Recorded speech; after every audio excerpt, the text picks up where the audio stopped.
How's it going, people? Welcome back to the channel and welcome back to the Big Six. Hope you're all good. Hope you're all well. Make sure you hit the like button if you haven't hit the like button already, because there's 1.5k in the building. Apologies for the delay. 10 minutes late. It's become somewhat the norm, but we will improve on that eventually, people. We will improve. Just make sure you're subscribed. Big up everyone that subscribed last show. Like I said, we passed 45k on the road to 50k. Hopefully, we're trying to, get that 50k by the end of the year. We'll see if that happens. You can help make that happen. Share it. Instagram, Twitter, TikTok, tag us. We're on all those platforms. We're on Twitch as well. But that's not that sort of platform, but still go follow us on Twitch.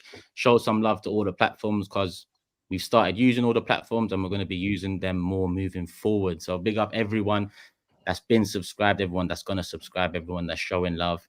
Hit the like button, people. Let's get past 1,000 nice and early. And big up everyone in the building. HUGH, SAEED, GRIZZ, TOBS, MATISSE. How are you lot? All good? Yeah, I'm pretty good, man.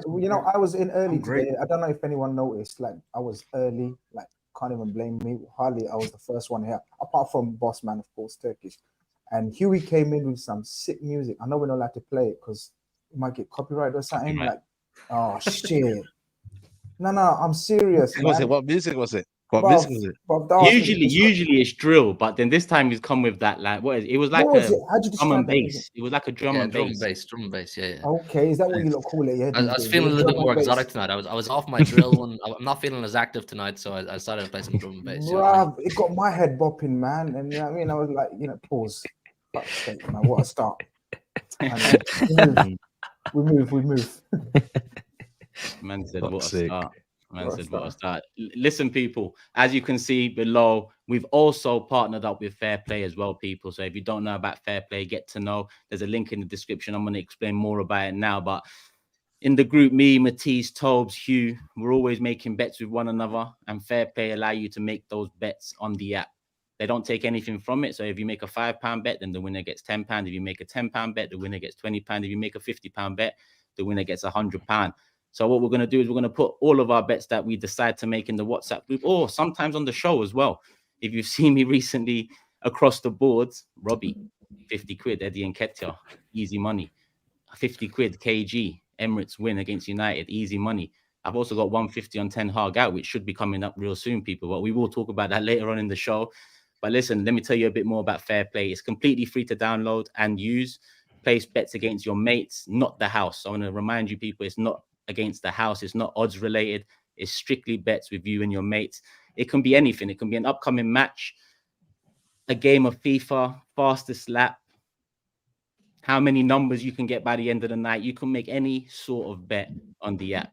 And if you're someone that does bet with mates, then go ahead and use the app. But make sure you click the link in the description below. And when you're signing up, use one of our names. Whoever you think is going to win the prediction scores this weekend, just this weekend scores, put that name into the promo code section as you sign up, and you'll get a free £5 bet to use against your mates as well. So yeah, show Fair Play some love. You're not betting against the house. I will remind you that you can keep tracks of the stats and of the bets against your mates throughout the whole app. You can invite mates to the app, no commission. They don't take anything. So if you slap a tenner, the winner gets 20. Click the link in the description. Download the Fair Play app. 18 plus, UK only. Be gamble aware, people. And let's not forget Manscaped as well. We've got to show them some love because they're also sponsoring the show. TB620, 20% off. And we move. I asked, is everyone all right? And then I looked at SAEED and I looked at myself in the top left corner and I thought, we're not really all right. I mean, one's more not all right than the other.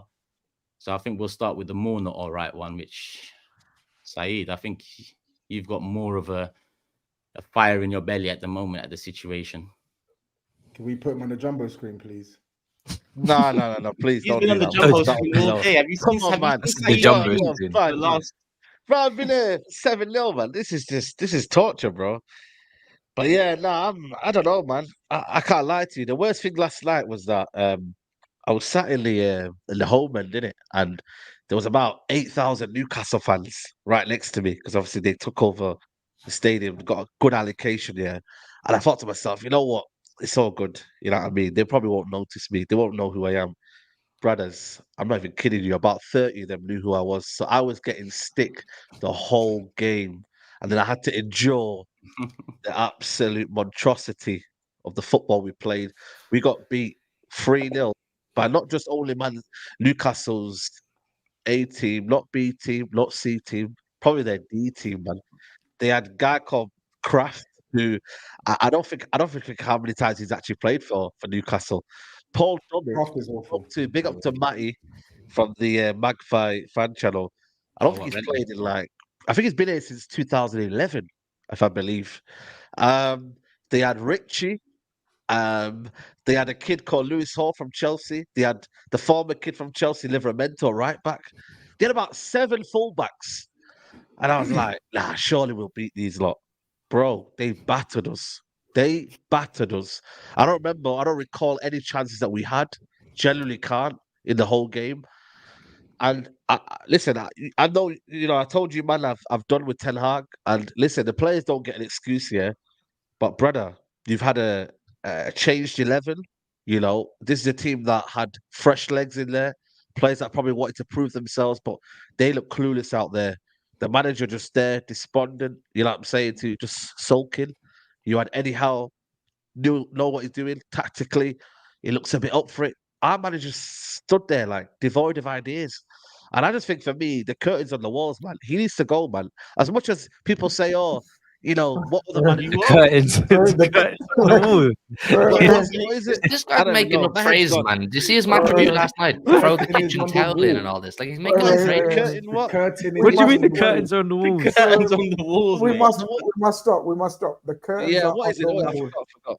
The writing is on the wall. The writing is on the wall. That's I want someone make an image. Yeah, just say the curtains on the wall. SAEED 6 logo. We're bringing this. This is the best. I can't laugh because I'm very sad, but I want to laugh. Like, my head's gone. Mansionary, man. That's one of his best phrases, man.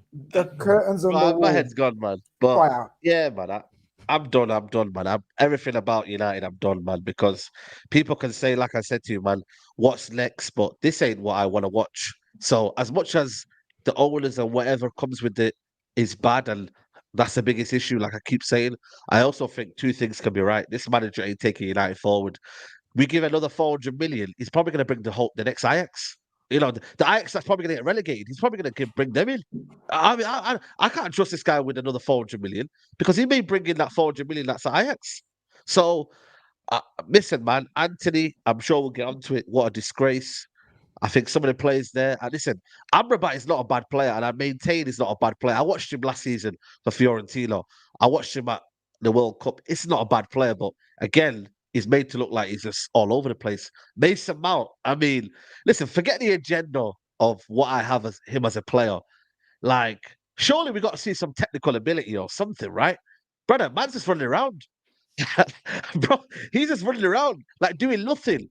And I'm just like, surely there has to be some sort of impact on this team. And that can only be facilitated by the manager. He has to have a good system. He can't allow Newcastle to be dominating the team with Richie, Dummett, and Kraft. It's not impossible. It's not impossible. No, but you're right, though. Say the names again. He said he can't play Ajax football at United, and he's trying to buy up all the Ajax, man. I don't understand. What he's doing. But the thing is, but what football is he going to play? Because we haven't seen no evidence of this. That's what I'm trying to say. Previously, that's what I'm trying to say. But that's was he managing a different club before Ajax? What I don't understand is what were you brought in for, mate? What were you brought in for, Ten Hag? You're obviously brought in because the board and the owners had faith in you. And secondary to that, they obviously like the style of football you play. They wanted you to bring a more attractive style of football. So if you're now 18 months down the line saying things like, I can't play Ajax style of football, the fuck were you doing here in the first place? What did you come for? What did you come to bring that you didn't already have? You know what I mean? So I think I'm gonna let SAEED go because obviously SAEED's the man when it comes to like knowing his club better than everyone else. But you know what I think he meant by that, Hughie? It's just a theory. So when he says I think he's taking a little bit of a dig at the people that are recruiting players for him, saying I can't play that football with these players. Not only the players that have been brought in, but the players that can't be turfed out. And we're going to go through the same shit, like, because I think he's been undermined by the board. That's my opinion. And I think that his position is untenable now, though, because there's no coming back from this. They got rid of De Gea, they got rid of Ronaldo. How can he be undermined? There's plenty more. But you can't get rid of everyone like immediately. I know you can't. But the way he's been not forced, but the way he's brought back, like suddenly there's Evans, Maguire, McTominay, who else back in the team? When these are the guys, Maguire decision. Let me ask you about Maguire. Chose to bring them back. He's not chosen to bring them back. He's been undermined, in my opinion. I think he's been undermined, and the fact that he's brought them back and now he's at the what he means is he can't play football with them. I literally think he means those players that he wanted to turf out. So, this is where it's wrong, Chris. This is where it's wrong. It's a bit of both, though. It's a bit of both, though. Of course, it is 100%. 100% is both. No, I was just going to say the last point. I think for me, the Maguire thing, you turfed him out. There's a quote in the summer. He has to get to the standards. He knows Varane is our best player, but he takes him out for tactical reasons. So when you say undermined, you don't play the players that you thought in the summer weren't good enough. And all of a sudden, McTominay is a saving grace now. And Casemiro, you hounded out. The Amrabat, you hounded out after half time. But McTominay, all of a sudden, that you wanted to sell in the summer, is all of a sudden, the saving grace. That don't make sense. So I get it, they're undermining certain other situations, but he's making so much fundamental errors that you're like, that's on you, bro. That's on you. But go on. My thing is this, right? Like, yes, they accepted a bid for Maguire. Maguire didn't want to leave, and he wasn't willing to accept what West Ham wanted to pay him, right? And they rejected the McTominay thing. So, yes, I think in those situations, yes, the manager wanted those players gone. The club didn't make it happen, whatever. Cool, right?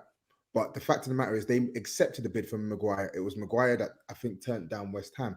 Second of all, right, Erik ten Hag, the reason why, as bad as the Glazers are, as bad as the structure is, the reason why there's not much grace being afforded to Ten Hag now is because he's had the amount of money needed to make sure that these players aren't the players that you rely upon. You spent over 400 million at this club, right? You spent over 400 million at this club. What do you have to show for it, right? 400 million should really, in 2 seasons, should mean that you should at least have one more centre back, so you don't have to play Maguire. You should have one more midfielder, so you don't have to play McTominay. Instead, the money has been allocated on super duper expensive players that he isn't even willing to use now because they don't work for whatever system he's trying to create. So, unfortunately, he's basically created a rod for his own back here. Let's be real. And this is the thing. For me, it's also the Mason Mount signing we never needed. We needed a controller. And this Mason Mount, we had so many players in that kind of position. Bruno Fernandes. I'm not even trying to say Donny van der Beek, but I'm just saying in that area, Eriksen, there's so many players in that area. McTominay that you won Euro. McTominay, yeah, McTominay. You got so many in that area. You don't even have to worry. The area that you're seeing right now, Man United are struggling is to control games, and he can't even control games. And when he says I can't play the Ajax way, well, he's not even playing the way that the players like Rashford and Bruno can play. The transition football that he talks about, we're not even playing that well. I agree. Look, I agree. He's done what's the football? He's done a disgusting job. Only point I'm trying to stress and make is that we knew, and Ralph Ragnick said it, right? He said it's not a little job. That clip's been played. It's going viral now. Yeah, he goes, this is like the equivalent of open heart surgery. What does that mean? That means this needs an overhaul that could take 1 or 2 seasons. No, it's not a quick job. Ralph Ragnick said that. He said there's a big job. Now, in order to fulfill that big job, when you're doing you need one doctor can't do open heart surgery. Do you get what I'm saying? You need help. You need proper help and assistance. I feel and I don't think everyone's on the same page there. And we know everyone's not on the same page there. They haven't got a sporting director. There's obviously issues with the ownership and who has what sway, and obviously players on crazy amount of wages. So therefore, that's what I mean by undermined, because he hasn't got full reins. Pretty much Klopp, Pep, that built their teams, and Arteta to a certain extent, have been given full reins. And I don't mean just financially. We can speak about the 400 million. You know me, I'm the biggest Man United hater. I want to cuss him about the 400 million, but it's not always about the money. It's about everything else as well. You have to be backed in making hardcore decisions. And that's the aspect where there's other blame as well. Of course he's to blame. There's no identity footballing-wise. We've discussed that. But I think it's a collective effort. The whole club needs sacking. I agree. You know what I mean? It definitely is. But the thing is, these issues have been apparent at Man United for years. I'm not saying it's right. Yeah.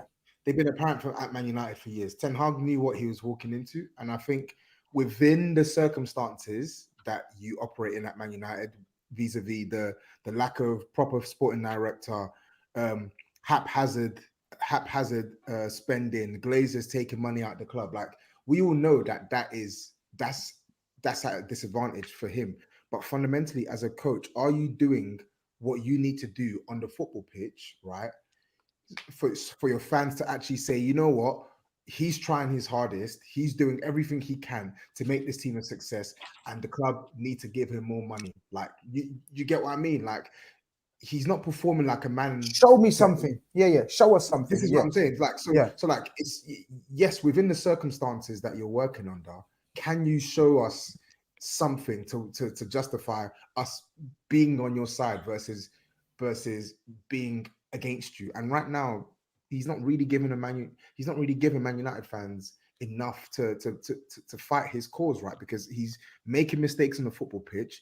You can argue whether he should have been given enough that power or say so on transfers, but he did. And you have basically forced the club's hand to spend their money on really, really poor players that were obviously poor buys at the time. And now you're in a jam. And there's nothing to sort of dig you out. Eight losses out of 15 is crazy. It's the worst since 1962, man. Like, we're not talking about no ordinary losses as well. These are batterings, man. Yeah, you can lose a game. I always say, you win, you lose, or you draw. Like, that's football, right? But the manner in which Ten Hag is losing as well, it's it's unforgivable. Like, the 7-0 should have been unforgivable, but you kind of said to yourself, it's an isolated game, it's Anfield. And even a couple of the wins. Even the wins, last minute, last second, McTominay double. Brentford. But last second, get out, like, stunning goal from Dalot. It was unsustainable. Yeah. Like, two that popped to mind straight away is the Dalot last minute winner, stunner, and then McTominay goals. You know, that's like, how many times is that going to happen? He could have had a lot less points at this stage than he has. He could really be in the bottom half of the issue. It could have been Chelsea of last year. It could have been Chelsea of last year. Is the whole question of who's next relevant to the situation now? Because I've heard that a lot over the years with Arsenal, when it's even in the summer when a lot of Arsenal fans were questioning Arteta. My reply to them was, who's next?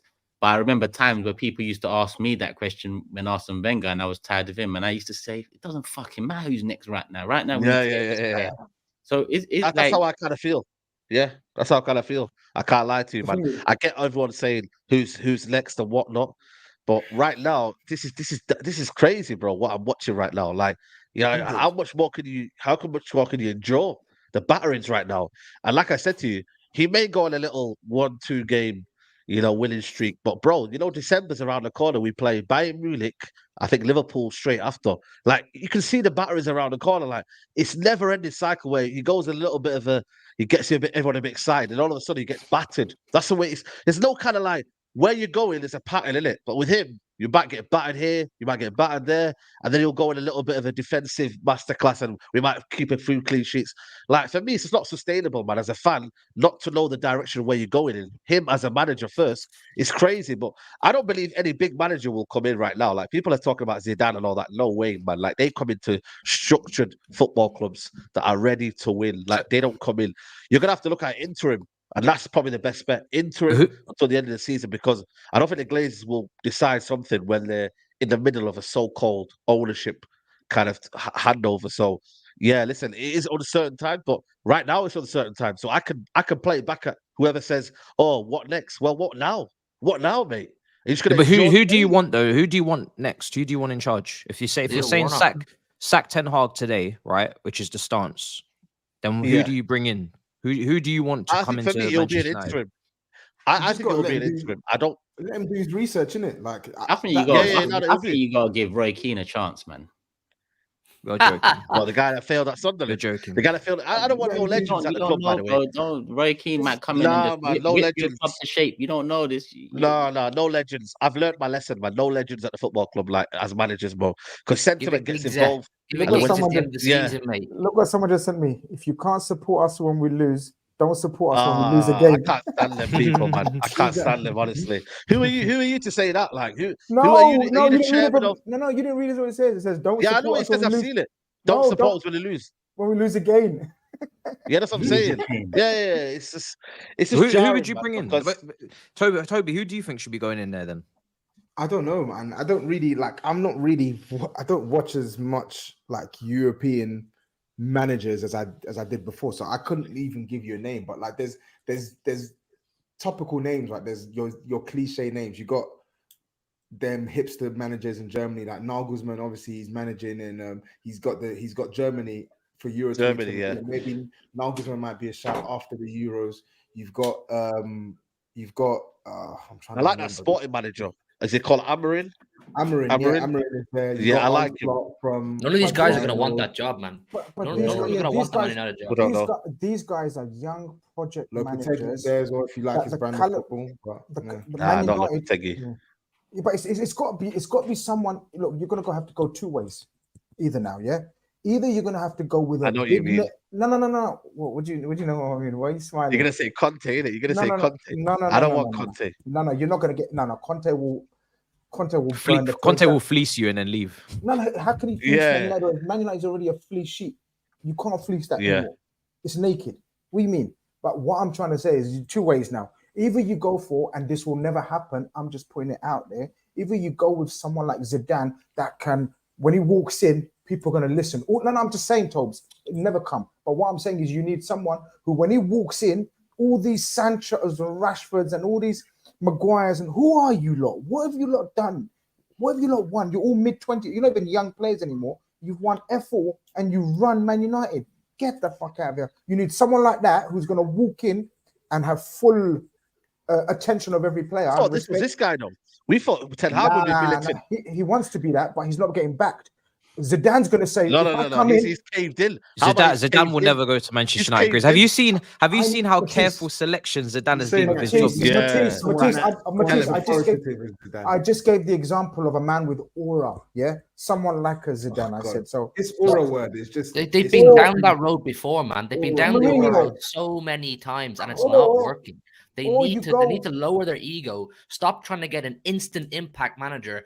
And I hate to say it, I hate to use the word that we all don't like, but trust the process. Allow someone to come in and control the controllables and do his thing. Get someone who's going to come in with a bit of balls, control the style of play, philosophy, drop players when he says they should be dropped, get rid of players when he says they should be gone, and promote youth players. Because that's something I think Ten Hag doesn't get enough critique for. He's complaining about not having the players he wants, and the players that he can't play the style of football. Well, drop them and go and get some of the kids from the academy and say to them, this is your chance to play for Manchester United. He does it for a game and then he drops it. What use is it going out and buying Casemiro and Varane and Martinez and all these guys, but you're still getting blamed every week?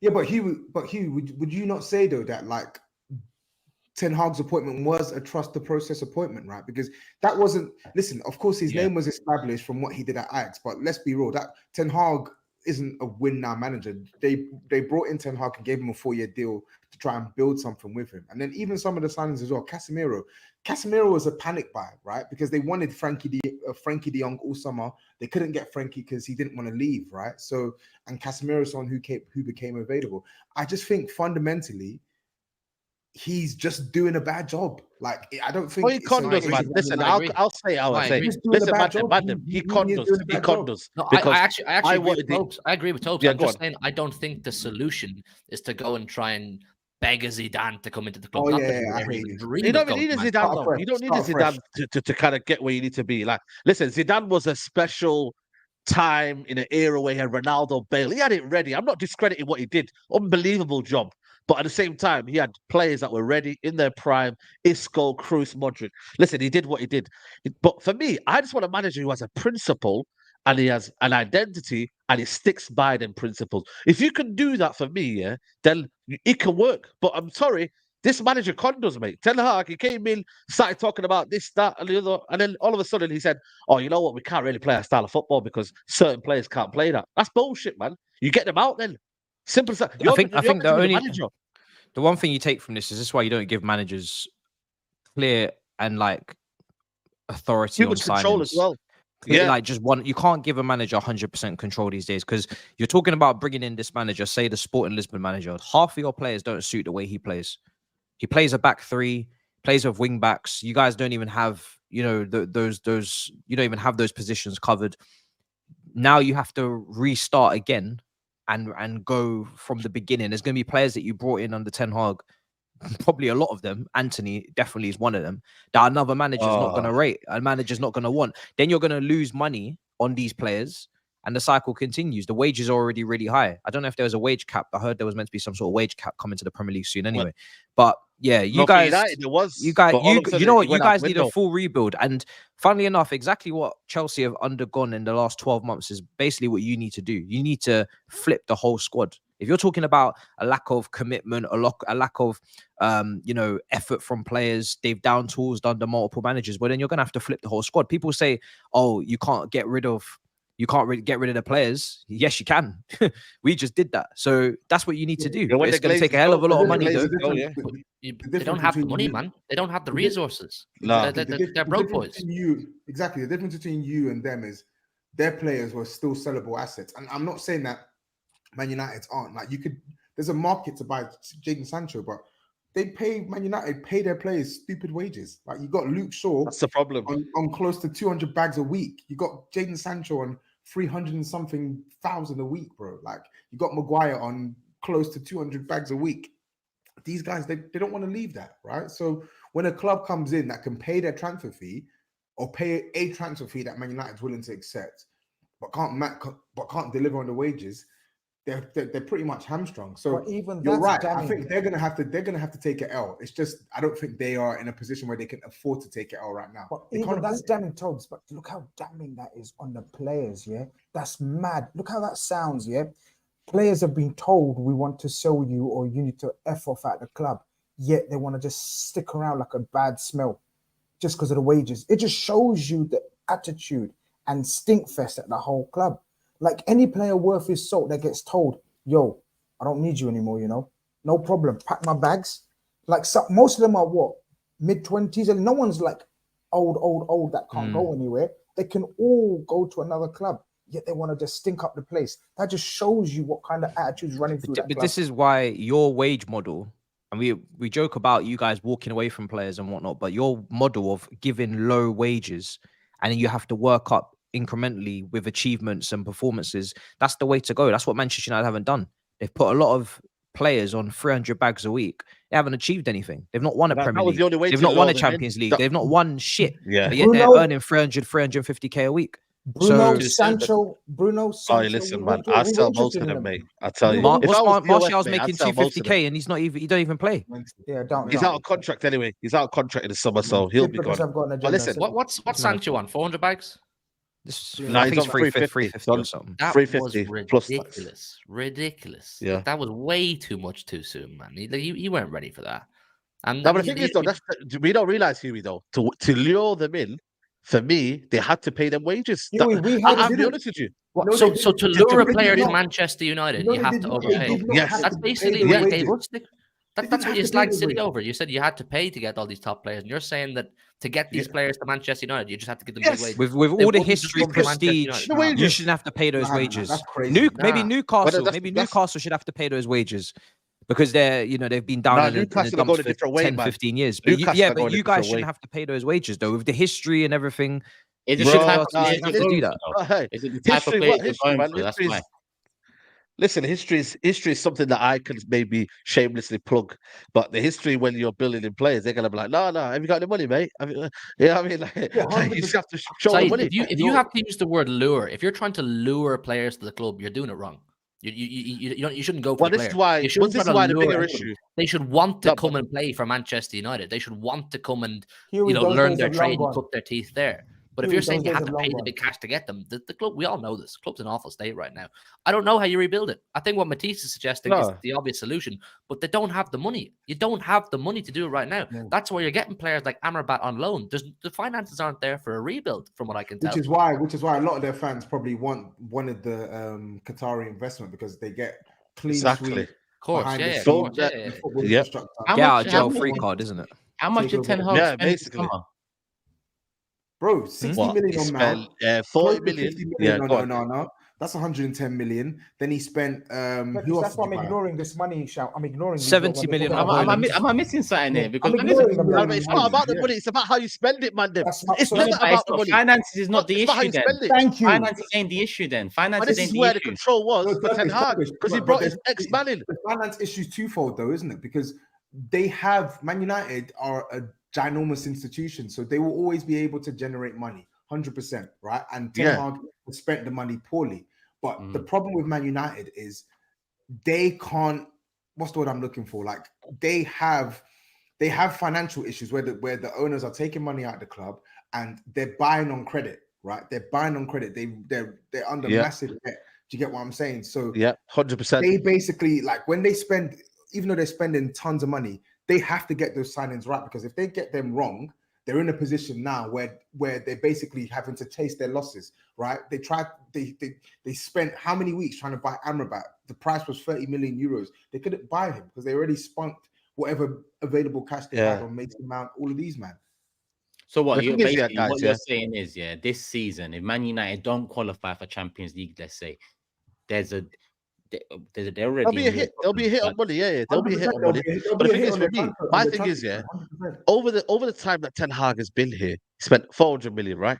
But the problem is, he had control, which again should have been a cooperative thing. But then again, our director of football, really, his job's for the boys. He's made his way to the level here. He's never a director of football, you know what I mean, in terms of structurally, just in terms of job specialists. But my thing is how you spend it as well. Like, I don't blame him for spending, for wanting Anthony, but there has to come a price where you're like, yes, you not should. really. No, don't do that. You should blame him, because when we sat here in that summer and we all told you this is a waste of cash. We said in the summer, this is a waste of cash. You said your exact words were, if the manager wants him, they should. I always think he's a United fan. If I'm a United fan and the manager's come through the door, bro, come on. But I can say that be some logic to it. There's got to be some logic to it. Do you watch that? This is what happened. United were bidding 80 million pounds for a player who could barely justify. But Tobes, this is what happens when you don't have a board of recruitment behind the manager. The manager tells you what profile he wants. He says, these are the attributes I need for my system. And then the board of recruitment go out and get the names. That's what they're meant to be doing. He doesn't. But this is why every single player he goes after, he's had some sort of history with, because he hasn't got the time to scout in South America. He wouldn't know who Julian Alvarez is at River Plate. And this is where Man City and Man United have completely gone in opposite directions, because they're able to scout properly and to bring in the right players. So, but I want to add this: did Ten Hag want this control? If he did, he has to pay the price for it, because you can't go in walking into no club saying I want 100% control. Ragnick was there as sporting director. Right? Maybe it wasn't the same ideology, but then you need to get a different sporting director. His first thing as manager said should have been, fuck the players. Make sure you get me my sporting director. This is who I want. When Pep went into City, he got Tiki. When Klopp was in Liverpool, he got Edwards. Right? We've only just started to sort out our recruitment from Aubameyang, Koulibaly, Sterling, from when we started to bring in recruitment. Edu at Arsenal. The first thing he should have said when he went to Man United is, this is the guy that I want to work with me, to liaise with the recruitment so I can get my philosophy and play the Ajax way. Not to go and spunk all the money on players that you only know and then say, I can't play the right way. If he has said that I want to be in charge, he should be sacked. I can't lie. You have to hold that. Where I agree. So this you live by your sword, you die by your sword. I think the early signings, if I remember rightly, guys, help me out here, because me and my memory, But I'm saying Timber as well. I'm saying the early signings were, I think, a bit of panic. Not panic, last minute, like just getting players that he knows, just to consolidate. I think it was near the end of the window or something. I can't remember top of my head. Right, Malacia, Anthony Malacia is all from Ajax. They were chasing Malacia, but to be fair, they were chasing Malacia all summer. They were chasing Anthony all summer. Now we hijacked him. To be fair, but you wanted him early though. You wanted him from early. Yeah. But the problem is, after that, Matisse is spot on. When you've had that sort of initial panic buy or whatever, signings, then you need to make a plan and structure. And instead of getting better, it's got worse. He's a stubborn guy, man. You guys don't know him, man. He's a stubborn guy, man. And he believes his ego and hype too much, man. Listen, man, he just go, man. I'm tired of him, bro. Man's talking about tactics for Varane. Bro, you don't do no tactics for Varane. Varane's your best defender about tactics. Listen, just get this guy gone, man. I'm tired, bro. That was a mad. This was the summer. This was the summer for him. That's where he lost me, bro. Tactics about tactics, bro. You mad?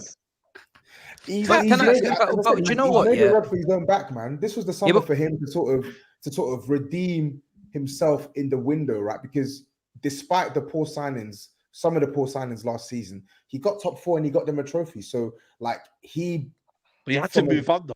On paper, he ticked the objectives, man. And even the Casemiro signing as well. Like, I'm not gonna lie, I know Casemiro was a panic buy, but obviously because they couldn't get Frankie and it was so close to the end of the window. But Casemiro looked a good signing early on. It was only this year where he's really fell off. Like, Casemiro, I don't see in isolation, I don't see anything wrong with getting that signing to boost your team. But when you supplement that with £85 million on Anthony, and then you bring in Weghorst in January, and then you spend God knows how much on flipping Mount in the summer and stuff, it makes for ugly. I think Casemiro, as much as he had bad form, I still think it's an excuse where I get it, he's not performing and whatnot, but even Amrabat's not performing. So there's a structural issue, which I did say again. Don't blame it on Casemiro, because look at Amrabat coming through the door now. He's looking like, bro, man's looking a bit. I'll be real. There's some people, they said it on the channel, but he's not looking great right now, and that's because our midfield balance is awful. Yeah, but you can't just expect people to walk in and fix the Man United issue that's been for years and expect not asking one that. DM or one player. It's. I'm telling you, I asked you the question last week. I think it was, are the players playing for him? I genuinely don't see a group of players playing for the coach. I genuinely don't, and I haven't seen it for a little while. Because these, as you said, these defeats are not 1-0 close games. They're batterings where the players have given up after 40 minutes, 35 minutes. One goal goes in, you're dead. Fairs.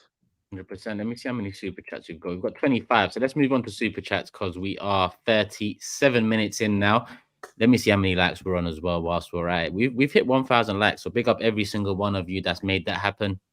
We've got close to 6K in the building. So if you haven't hit the like button, people, let's get to 2,000 before the show ends. And obviously big up the sponsors, Manscaped, for 20% off. Use the code TB620.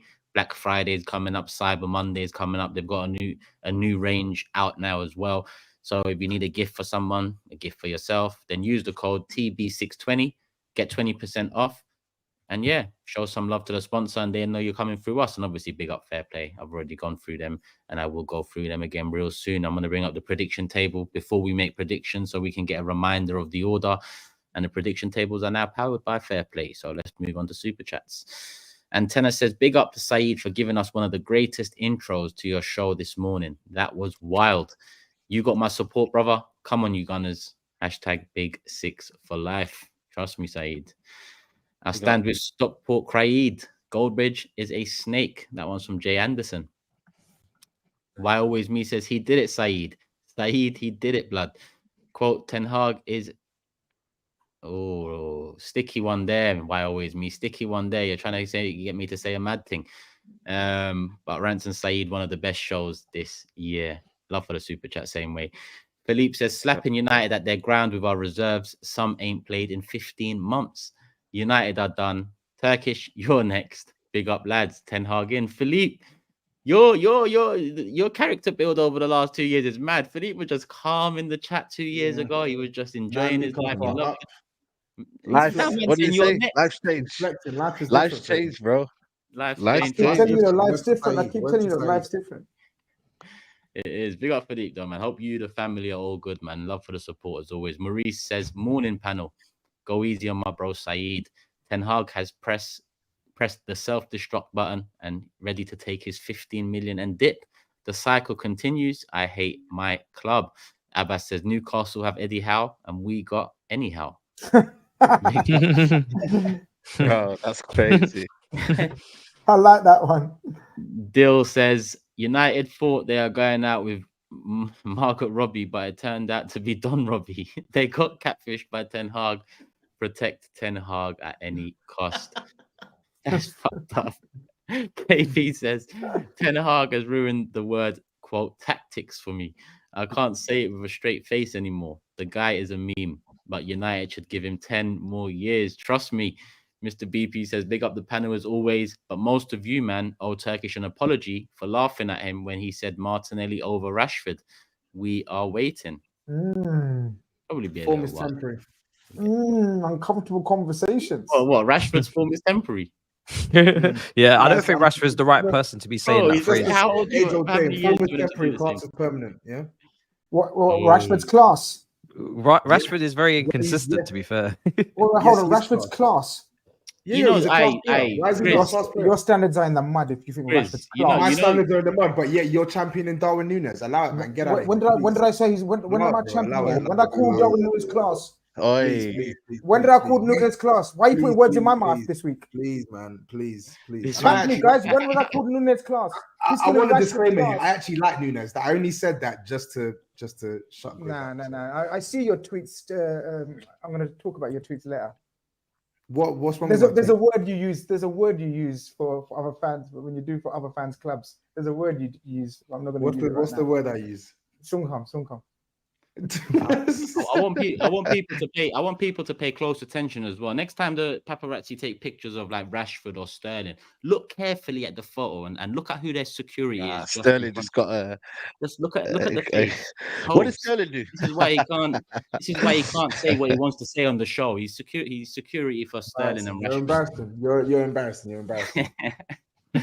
Mr. VP adds also forgot to add happy birthday to the community man GRIZZ. GRIZZ, December, no? Wow. Yeah, it's not my birthday, but yeah, man, still early. Nice one, we take it. Well, he's the first one this year to wish you happy birthday. There you go. Yeah, we take it. There you go. Let me see. X4 says he spent 400 mil, but in actuality, 150 mil of that was incompetent Murto overpaying, which was happening long before Ten Hag. So technically, he spent 200 broski. What kind of girl math is that? Don't be doing technically with man, because you wasn't doing technically with Arsenal when we started spending money and other clubs. So let's not do technicalities on this one. Glazers make about 500 M's after sacking the manager, selling and buying their shares. This club has never been serious about football under them. That one's from Lucas. Big up the panel, says J Mons. Come on, my bro. Hope you're good. NM says, I think he's alienated the locker room. Maybe it's a Dutch way of talking. LVG did this too, but at big clubs you need to coddle egos. There, you know what? There is that to it as well. The way Dutch people do speak is very blunt and direct and to the point. And modern day people tend to be soft now. So, you know, when you're blunt, direct to the point, people fall out with you. That's just the way it is. Finally, been able to catch a show live, says David. Just want to big all of yous up. You man have me creasing every time I watch this show. Also, Tobes, would you say Ten Hag needs to show something similar to Ange? I don't know what that question means. What, like playing style or what? Like how, David? I hope I'm right here, but don't you expect Ten Hag to soon, at the very least, if not already, get to a point where the football is maybe not like for like with Ange, but he should have already had something visible, right? When he first started, it looked like his MO was counter-attacking football. United were beating teams, and then as the season progressed, it was just this weird mess of give the ball to Rashford, let him score, and play crap for most of the game, and it's just got lost in the weeds now. So he should have already he should have been had a style already, man. He should have had something discernible, man. Yeah, I agree. Steven says nobody expects their team to perform the same way with injuries across the defensive unit, but it's easier to be a baby and cry Ten Hag outright, SAEED. Listen, man, the injuries happen, innit? Don't even get SAEED started now, Steven. Injuries happen, man. That's all I'm going to say. Injuries happen. You have to deal with it, man. 100%. And I actually agree with that. Memphis says it's not about who wants United, but who should United go for. All this quote, he will never come, are narratives. They will all come for the stupid money we give. Khalid says, I don't think any manager can fix United now. It's a poisonous club that needs a clear out from top to bottom. So it's going to take years for them to be, quote, back. Big up to you lot. This is an unreal show. Khalid, love my brother. Love for the super chat. And yeah, they are in a precarious position, to say the least. The curtains are on the wall, says Ten Hag is a genius. Given most of the money to Ajax by the end of the season, he will be back there to spend it and save them from relegation. That's a long game. This guy's changed his whole profile and everything. Fucking curtains on the wall. Big up the community, man. Big up. Hit the like button, people. Nikos says United with Ten Hag reminds me of us, quote, bracket Arsenal with Emery. Decent coach, but too many big egos on big wages and no structure above that brings stability and direction to the football club. Big up the big six. Good points. Dan says United ain't got a clue what to do with the ball. There is a debate for owners. There is debate for the owners, but this Ten Hag can't coach nothing. Lopetegui short-term option. That wouldn't go well either, in my opinion. But listen, I'm not a United fan. Louis says United fans need to protest for a strong director of football. Let that guy replace Ten Hag, gut all the football operations, and bring in a coherent project. But they won't, and the rest of us are just laughing. 100. Bring back Ralph Ragnick, bro. Bring back Ralph Ragnick. I'm telling you, that's what do. Listen, don't talk to me about Ralph Ragnick. I was dying. No, that was your guy, innit? That was my guy, bro. But you know, we live for another day. They don't listen to us, They don't listen to us. Hey, HKN in the building. HKN, I've missed you, my bro. You haven't been about like the old days. What's going on, man? through the dark times and the good times, my guy. Make sure you're here. Ten Hag needs to apologize to the fans and stop bullying Sancho. He sold us a dream. Hashtag Ten Hag out. What, you're nodding to that, Toby? He's bullying Sancho. No, I wasn't nodding to that. Oh, so okay. I just wanted to fight you if he was. I'm not gonna lie though, Sancho's chilling in the car park right now because he knows. Yeah, bro, he knows that he's definitely gonna make it further than Ten Hag at this current moment. Facts. Hakeem says, here's the devil's advocate. If the board made the signings, it will be chaos from fans, media, etc. The club disagreed with Ten Hag on Anthony and wanted Diaby. Even at 40 mil, they didn't rate Anthony. It's just shit. And Josh Buffett says, in a weird way, I think Ten Hag probably had a feeling this wouldn't work out. Like Louis van Gaal warned him, don't go to the quote commercial club. If it fails, he can keep his relationships with the players he knows. Is that what Fink said? Yeah, is that what Louis van Gaal said? Yeah. Don't go he there. Warned him. Oh shit. Yeah. And you're talking Louis van Gaal, Ralph Ragnick, Mourinho. You're talking big names that have said, yeah, big names. And it says first sign of trouble and it's Ten Hag out. I don't agree. He's in his second season. What's the point in changing so quickly? We fans need to be patient too. Always going to be different perspectives. Stephen also add, it's not about the way you want to play, but the players. They decide and they dictate the philosophy of how you play. He said in May 2022, SAEED, he didn't sell you a dream. You were just high. Okay. Stephen's on to you, man. Man's bringing out quotes. Listen, it's okay. It's a difference in opinion, so it's all good. Yeah, that's so we do on the big six. Man said you wasn't listening. Hakeem says, I disagree, GRIZZ. They're trying, but I'm high. they're trying, but they are shit, and the tactics are shit. I can't blame a man for wanting to see out his 200k contract. Yeah. Lex says, for that clown calling out SAEED, the injuries are defensive. 1 goal from attackers. Explain that. There you go. SAEED Defense League full effect. Jim says, TOBS. Actually, we'll save that for Tottenham. We got one here from Osama saying, Mourinho was speaking facts when he said one of the biggest achievements was when he came second with United. Big up the big six. It's mad because I laughed at that when he said it as well. I thought he was bantering, but now you look back at it and you think he knew what he was talking about. He looked at the facilities and said, listen, this club is going downhill. Let me collect my winnings.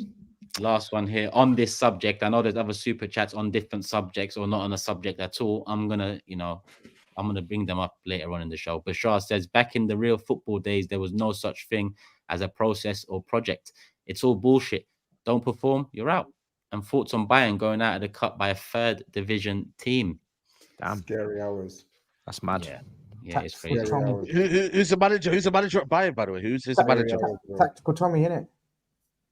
Oh, mad. The one that I told you about. Oh, I'm not gonna lie. You'd probably take him right now. You take a Champions League win right now, wouldn't you? Sure. Champions League final. Your love affair with Tuchel must be over now. You would take a Champions League win right now, wouldn't you? In 2 domestic cup finals. Champions League final, yeah. Champions League final. Yeah, of course. But the process that gets to that, bro. Hell no. Bro, I'm not gonna lie. You should take a Champions League win. I can't lie. You should. You should definitely take that. 100%. I say. I tried to bring Michael Carrick to Spurs. Toby wouldn't have it. I go again. Michael Carrick to United. Have you been watching Michael Carrick? Or are you just saying? Yeah. Listen, brother, he's doing well. You know, to be fair. Cooking, yeah. He's doing well. Which channel you get that on? What fans love him right now. I don't watch them that deep this year. Really? Yeah, only last year. They just missed out on the playoffs. That was 5 months ago, bro. Well, so this year that's 5 years ago, 5 months ago. I said that was 5 months ago. Where are they in the table now? They're 10th. I literally just said to you, I haven't watched the season. Okay, cool. But they were bad. They started bad though. Okay. They had a bad start. They had a bad. I also said again, Toby doesn't listen to me carefully. I also said last season I was championing Michael Carrick for Spurs. So and you said this season you're going to champion him to SAEED, didn't it? Yeah, but that was a banter bit. You didn't get that. And so you do know what's my man's name? The other coach they had, the one that's managing Ipswich. Jared McKenna, he's doing well as well. Why did you mention him? Because I don't know him. But you know Carrick. Correct. Smashing it though. That guy's actually smashing it. Second in the league. They're all smashing it, apart from Ollie. Ollie's, I don't know, maybe Ollie was not the guy, but the rest of them. Where's Ollie? Is he still unemployed? Nah, he's unemployed, bro. Like Lampard. Do you remember that era on the show? Arteta, yeah, I remember that era. I was just about to. Bro, I can't believe we actually had one by a landslide. Well, you know what? We all just backed our guys. None of them had shown their shit. Yeah, really. And I was the neutral one. And I was the neutral one. And who did I back? Turkish. You were the Arsenal loving. No, it was nothing to do about Arsenal loving. It was about. I knew Frank was a fraud from day one, though. That one was clear. I was so adamant he was fraud. Yeah. For me, Ollie was clear fraud. And you used to put, and when you used to talk about managers, Matisse, because I saw it. But then Arteta was a fraud to Turkish. That doesn't matter. I wouldn't go. I wouldn't go that far. You know what? I challenge you lot to find me say anything like that. I had doubts about him, but come on. No. You know what? I never called him. Let's not do this. It's okay. He'd be like, he's performing so badly that he could get sacked. But Mr. Fence sitting, like you were saying it without saying it, bro. Allow it. No, but you know what's don't try and read between the lines when I'm speaking. Just listen to the word. Take it for what it is, bro. I don't want you reading. Nah, you know what's mad though? To be fair, Turkish did pass the test when. I remember Conte versus Arteta, and I asked him, who would you take as manager? And he did say Arteta, though. So I'm going to give him that kind of, benefit of doubt. Mid-bottom. What are you saying over there, bro? Yeah. So I'll give him that. I'll give him that. A new manager now, so I'm all good. Was that fence sitting as well? I still rate Conte for what he did, right? Was that fence sitting as well? Shit. What's fence sitting? I picked Arteta over Conte. Was that fence sitting? When he repeats the question, he's stuck. Remember that. It was guys, when Toby repeats the question again and again, that means when he's stuck. He's stuck. That's his tactic. Let's move on to predictions. United away to Fulham. We haven't really discussed the match, but Fulham went through in the Carabao Cup. I think they beat Blackburn 3-1 off the top of my head, but they're through and United are out. Let me bring up the table now because I want to know the order. So this is how the prediction table looks going into game week 11, powered by Fair Play. Just a reminder, people, Fair Play are also on board now, sponsoring the show. We partnered up with them. By we, I mean me, TOBS, Matisse, and Hugh. So make sure you click the link in the description, or if you're on your phone or iPad, click the link in the description. It will take you straight there. And during the sign-up process, there's a section that says promo code. Use one of our names: Turkish, Hugh, SAEED, GRIZZ, Matisse, TOBS. You can use a name and then you'll get a free £5 bet. So you can do that.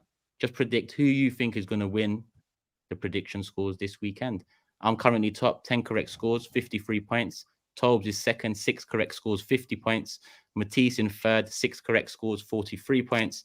SAEED's in fourth, 4 correct scores, 42 points. Hugh, fifth, 3 correct scores, 40 points. And GRIZZ currently bottom with 1 correct score, but only a point behind Hugh, 39 points. That's for the audio listeners as well. Look how happy the chat is that I'm bottom. Look how happy they are. Like it's game week 10. You're only 1 point as well. I do too, brother. I want to see early doors, man. It's early doors. It's very close. I want to see that. I'm making a note of all the dickheads in the chat that are coming for me. Let's go. I'm coming for all of them. So Fulham United. I'm first for this one. This one's a funny one, you know. Let me quickly put the Fair Play QR code on the screen. Like I said, people, if you're on your phone or iPad, you can click the link. It'll take you straight there. If you're watching on TV or another platform, you can scan the QR code. It's on the screen now. Fulham United. Surely, bro.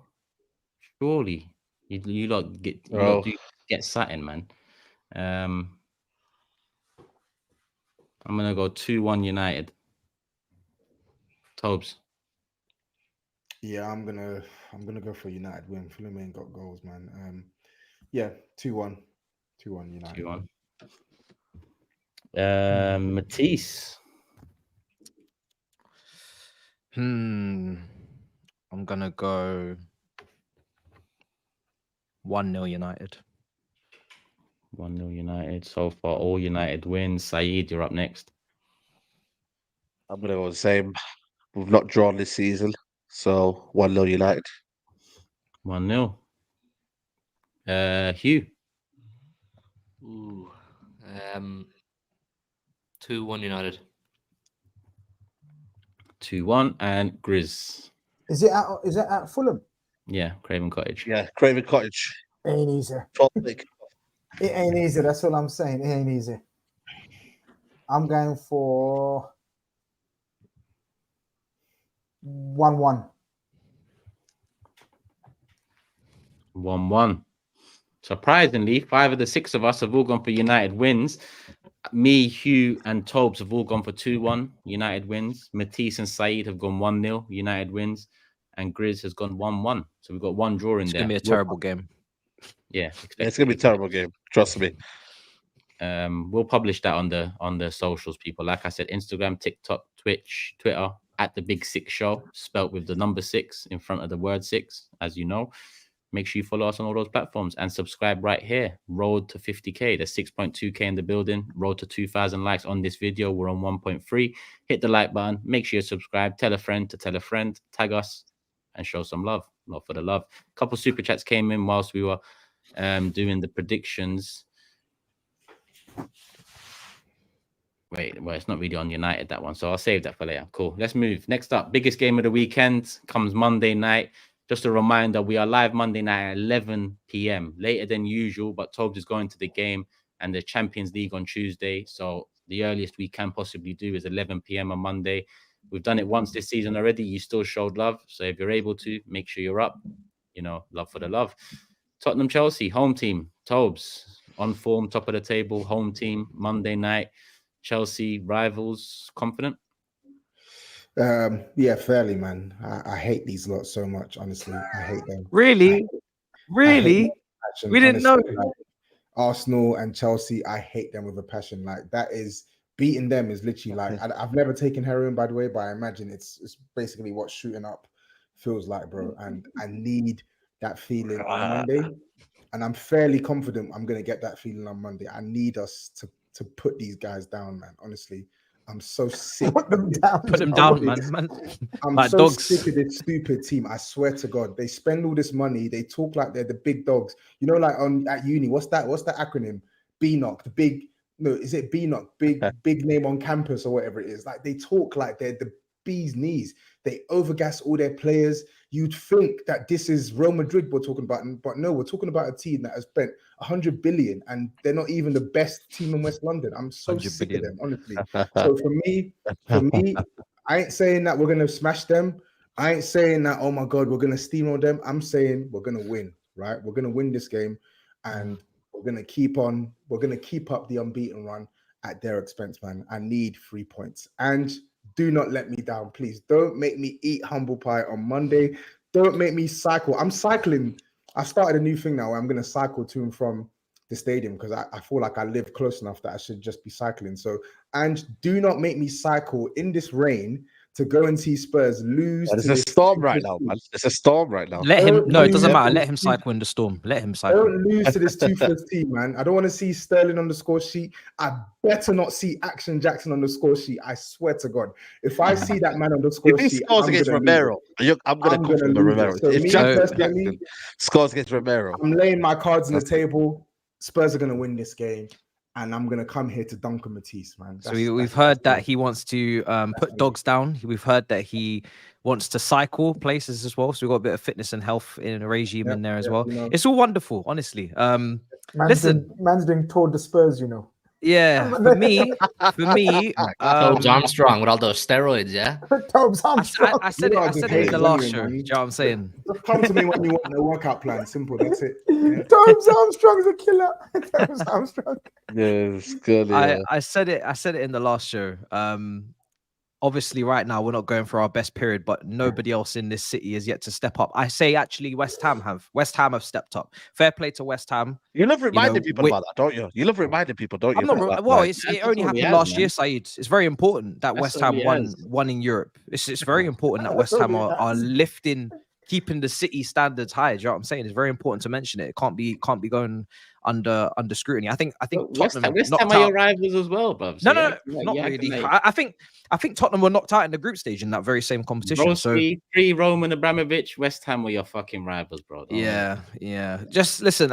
Is this your segment, brother? Is me versus TOBS, or you? Take my club's name out of your mouth. Take my club's name. I said London. That includes Leighton Orient, Charlton, Millwall. Everybody, bro. Luton, Watford, everybody involved, bro. Do you know what I'm saying? Everybody has to rise. But do you know what? Against big teams this season, we've actually played quite well. Turkish will know that. He was very happy to get a point at our stadium. So I think using my name now. You fucking now I'm using your name. now I'm bringing you into this. So the way we play against the big teams this season, we've actually fared very well. So I don't think we're going to lose the game. I still believe we've got quality. So you just said that we've not done enough to snatch that title of the Pride of London away from you, and you don't call Spurs a big club. So why are you talking about playing a big team when it comes to Spurs? Well, I would also say Newcastle is one of the big teams. You're top right now, so I'm going to show you respect. Do you know what I'm saying? But I would say that one of the top teams in the league in terms of when we play the top teams, we play very well. So I don't think we're going to lose the game. I'm willing to put money on this as well. I really don't think we're going to lose. The way that you play. The way that you play is perfectly suited to the way that we've found our success this season. Remember Blitz? Remember Blitz when I was telling Turkish about Blitz FC? This is Blitz FC for you now. This is for you now. So dip into that piggy bank of yours at home, right? And tell me how much are you gonna get from your Velcro wallet to put down? Come on, man. Man said Velcro. Yeah? Man said Velcro wallet. Go on. You man got to do this on the app though.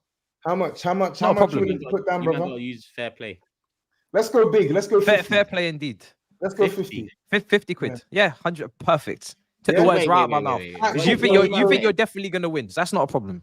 Yeah, because that's not a problem. That's not a problem. Sweet. We can do that. So 100%. My next, I would say, my work lunch money is on you then. Yeah, next week. That's fine.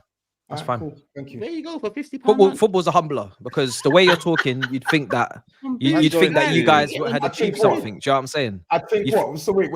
So what? We have to win serious trophies for me to say that.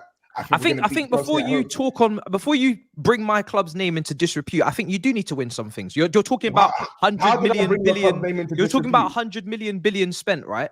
Yeah. My club was up for £1. Look where we've come from, and look at the massive, gigantic club we are today. Yeah. Have some respect, bro.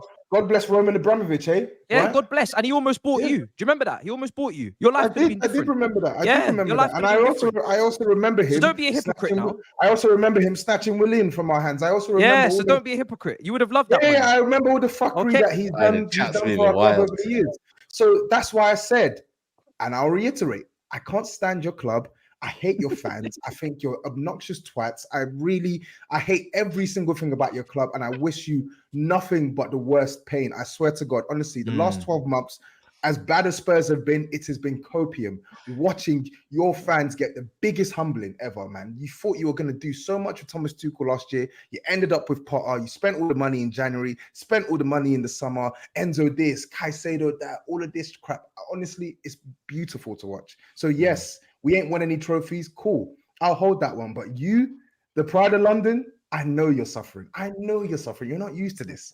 You are not used to this. You and your entire fan base, you're not used to being this crap. And I love it. I absolutely love it. Toby's on such violence. There's 45% off creatine, all nutrition on myprotein.com. There's no creatine. That's all natural. That's all natural. Use your code tapping TOBS. That's all natural passion. That's all natural hate and disdain for your club. You, Arsenal, honestly, Lord. Say they make me sick. Say it one more time. They make me sick. They honestly, no, generally, they make me sick. They make me sick. I'll give you 2 examples. They gassed Mason Mount to the moon. They told us for years. Fam, I got battered on Twitter for calling Havertz. I got battered on Twitter for calling Kai Havertz shit 2 years ago. They told me, "Oh, you're hater. He won us the Champions League. So why did you sell him? Why does he stink?" So hold on. When TOBS is gassing up Doherty, when TOBS is gassing up Ndombele, who's now eating burgers in Galatasaray, when he's gassing up Richarlison, when he's gassing up Richarlison, 60 million Richarlison, when he's gassing up his players, it's got nothing to say. Fair. About that, though. I've held my hands up on Ndom, though.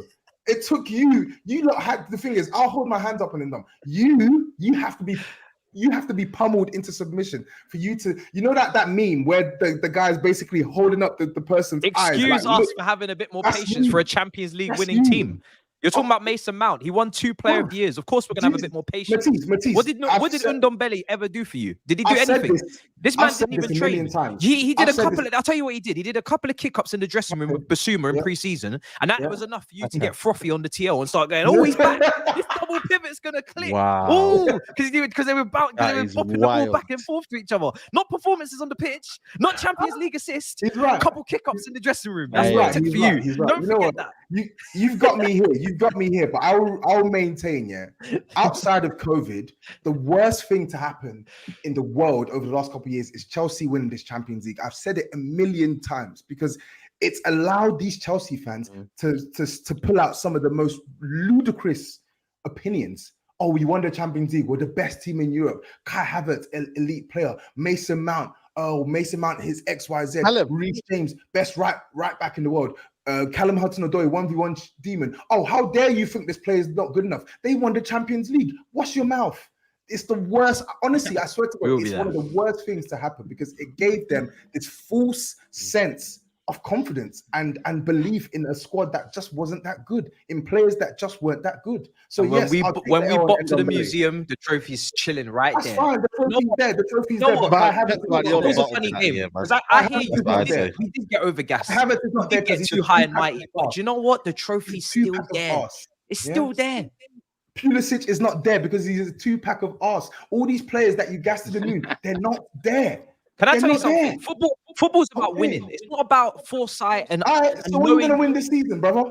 See of every player and forgetting all the context of career-ending injuries for certain players that you don't want to mention, like Hudson-Odoi. It's not about all this. It's not about sitting there. It's not about sitting there in your pajamas. Listen, it's not about sitting there in your pajamas listening to Carragher and Neville on a Monday night and making sure that all of your T's and your crosses are made absolutely perfect. Football is about winning. We have won a Champions League.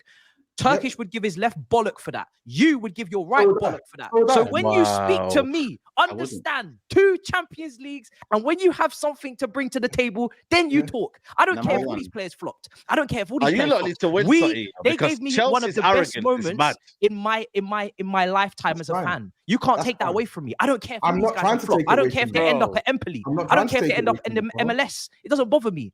We won the Champions League, brother. Do you understand? Yeah, the Champions League is not the be-all and end-all.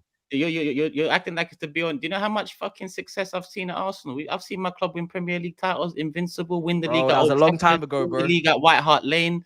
We've won leagues at rival clubs. We've won doubles. Like, don't talk to me about 2 decades of your Champions League. Like TOBS said, that last Champions League was a gift and it was a fucking curse. Because as much as the trophy's still in the stadium to go and see, you go and see on the pitch, there's still remnants left of the shit that you were supporting 3 years ago on that fucking pitch. So go enjoy the trophy in the fucking trophy room and then go enjoy the pitch and then the players on this pitch because it's all dead at the moment. Yo, Matisse, man, Turkish sounds just like I did last season. We all want that Champions League trophy anyway. He doesn't want them trophies. He just wants good football. Of course I won the Champions League, but man, he's coupling up. You see what Arsene Wenger's done to these man? He's definitely doing too much. At the same level of fucking, but man, seeing my club be very successful in my lifetime. Nah, he's doing too much. He's doing too much. Oh, you Arsenal, man. You don't need to win something, man, because these Chelsea fans need to be put in their place. Arsenal, man. You know what, win something, man. What about Man City fans? What about Man City fans and putting them in their place? Have you lot been doing that up north? No, again, why are you rattled? I'm wanting the best for you, bro. No. Chelsea fans, you know what it is? There's a lot of them. There's a big army of Chelsea fans, social media everywhere. You lot just do your job and get these guys and just dust them, bro. He's enjoying second fiddle, bro. He's enjoying second fiddle. Don't worry about it, man. That loss to Fulham in the Carabao Cup now seems all that worse because Arsenal, City, United are all out of the Carabao Cup. They would have had a straight run bar Liverpool. They could have. That was there for them to win this season, if you ask me. Don't remind me, man. Don't remind me, Hugh, please. They're allergic. Don't worry about them. 100%. We got how many? We got a few super chats, but that bet you just made, what was it? Tottenham to win the game. To get a result. They won't lose. Draw or win. Yeah. Nah, what do you mean get a result? No. Yeah, that's fair. You're the home team. No, you said you're definitely going to win. Calma. It's all good. That's what you said. You're definitely going to win. Yeah, cool. If we lose, it's on my head. This is perfect. Listen, fair play. They've jumped on board. This is exactly what it's for. Like I said in WhatsApp groups, we're always throwing bets out there. I'm the type of guy that if someone says something, wow, bet me on that then. Put your money where your mouth is. This is what the app is for. Matisse and TOBS after the show, go put your 50s in there. And then the winner on Monday takes the 100 and enjoys. Calm. Let's move. Who do you genuinely hate more, Arsenal or Chelsea, TOBS? Good question, man. Oh, Lord. Don't get this wrong. Arsenal. I think I hate Arsenal. I definitely hate Arsenal more, but god damn, it's close. Like I would say the last 10 years, the gap used to be like this. Now it's like this, bro. It's literally like this. Like it's mad. It's like Man City, Liverpool, man. It's more Liverpool because of the kind of rivalry back in the day, but Man City still you hate them as well. So it's I swear you moved house because Man City fans are bothering you. Well, technically no, but yeah. They run you out your ends. Is that what you're saying? No, I didn't run me out. I would say run me out my ends, but I thought I'd get some peace and quiet around I watched the man talk. He's like, Steve, I had to move house, man. I had to move to Stockport because these City fans are everywhere. What's this accent that he's doing? Little did I know there's more City fans in Stockport than anywhere. So yeah, it's long. You've gone into the hive. It's all mad. Let's look at some super chats. Spurs Revolution says Matisse is setting himself up for more misery. Spurs 2, Chelsea no reply. Hold that. Better hope Udogie don't play. As GRIZZ would say, quote, you're finished. I think the boys will rise to the occasion. Reece James is back. He leads the team properly. Reece James is back, bro. That's honestly. What do you mean by that? He's gone the next what do you mean by that? Yeah, he's gone because I feel like he's here, but then is he really here? Because he's gone the next minute. Yes, he's not a figure of my imagination. He's really back. He's fully fit. I saw him in the highlights. Blackburn. Is he going to start on the weekend, or is it going to be Disassi again? Hey, why are you laughing when you say his name? It's a long time till Monday. No, I'm asking if Poch is going to play a centre back, right back, or he's going to play one of the two right backs he has at his disposal. No, he better play a right back. I'll tell you that. He better do that. Doggy's out, isn't it? He's magic. He's back, isn't it? He's magic. Is Udogie back? Don't worry about that, bro. He's magic. You know, sing it, bro. This is your manager, right, Maurizio? Bro, the only manager that's done better than him is One Day Ramos. Until somebody else wins something for you, bro, you need to show some respect, honestly, because that man put it out there for you. I'm asking you be respectful, then, bro. I love Pochettino. I love him too. You love him. I love him. Everybody loves him, bro. Let's be respectful. You were starting I love him. Pochettino in the summer. Now you don't want to sing for your own manager. That song absolutely. This is not. Do you remember the Champions League game where you knocked said in the Etihad? Yeah, you up at that? I was there, man, and we were singing it at the end. Yeah, I remember I was walking out of the stadium and all I could hear was you lot singing that. It still haunts me, so leave it like a You know, this game, makes me like weird, man. Like I'm actually gonna back Chelsea in this one, man. I'm hoping that Toby smile's doing my head in, man. I keep saying it, bro. Man, they've not won anything. Why would it be like? I know, but look how much he's doing. Check out the last 4 episodes. You know that's talking so much last 4 episodes. We could talk. You have to sustain it now. We will talk. What are you talking about? I just told you we're not going to sustain. Sustain. It's not the title, man. Just sustain top 4. Yeah. I think we can. Yeah, you cannot drop out this top 4. You cannot. Calma. Couple more super chats. It is what it is. Luke says Chelsea have won more Premier League matches against Tottenham, 29, than we have against any other team in the competition. Not a West London club, SW6. And he also adds love to all the panel. United are a joke. Arsenal bigger fish to fry. Chelsea still a lot of work to do. Need a goal scorer. It is what it is. Proofs in the name. I think that's all the ones on Chelsea, I believe. Yep. If you sent in a super chat on other subjects, they will come up, people. Don't worry, it's there. I'll get it in when it's relevant. If it's not club related, then I'll get it in at the end after we go through all of the predictions, which we're about to do for Tottenham Chelsea. I'll begin. This is tough, isn't it? It's a weird one. It's a tough one still, I can't lie. 2-1 Tottenham. TOBS. Seems like you're copying my prediction, so I'm going to say it differently so you don't feel like I'm copying you. So I'm going for Spurs to win 2-1. There. Wow. Man said 2-1. For fuck's sake. On the paper, it still reads the same, mate. It still says 2-1. Yeah, but I can't have you say, no, you're copying me. Well, you're not going to catch me if you copy, so I don't mind. Don't worry, man. Don't worry. It's got a long season to go. I can make up my ground elsewhere. No more. Tactical. Next up, Matisse. You know what? I was going to go for a draw, yeah, but it's Tottenham. It's Tottenham. And you know what? I've got this bubbly feeling inside me. I just, even more so than the Arsenal game, it's the Pochettino derby. I would just love it. I would fucking love it if we beat them. Kenny Dalglish. I would love it. Yeah? And I think we deserve it. I'm going to go 2-1. Kevin Keegan. 2-1 Chelsea. I had a SAEED moment there. 2-1 Chelsea.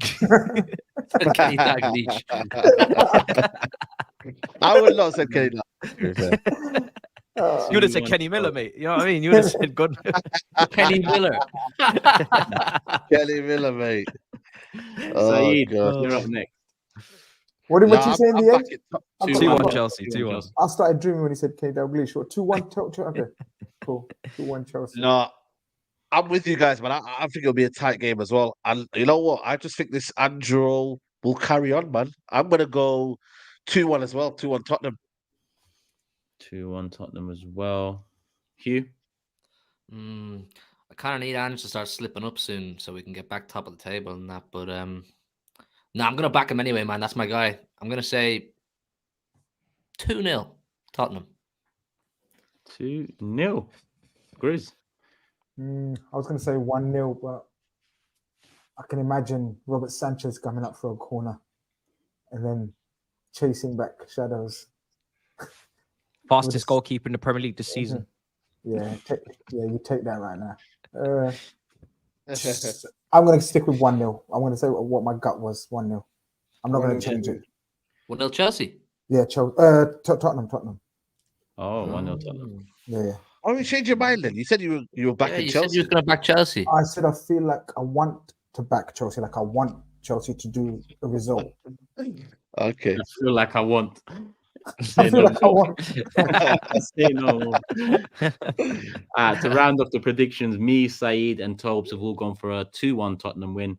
Hugh has gone 2-0. GRIZZ has gone 1-0. And Matisse has backed his club. He's gone for a 2-1 Chelsea win away to Tottenham. Monday night kickoff, 8 p.m. That means the match will be done around 10, which means we'll go in live at 11 p.m. Just a reminder, people, Monday, 11 p.m. later than usual show, but better than us doing it on Tuesday with the Champions League fixtures, back again.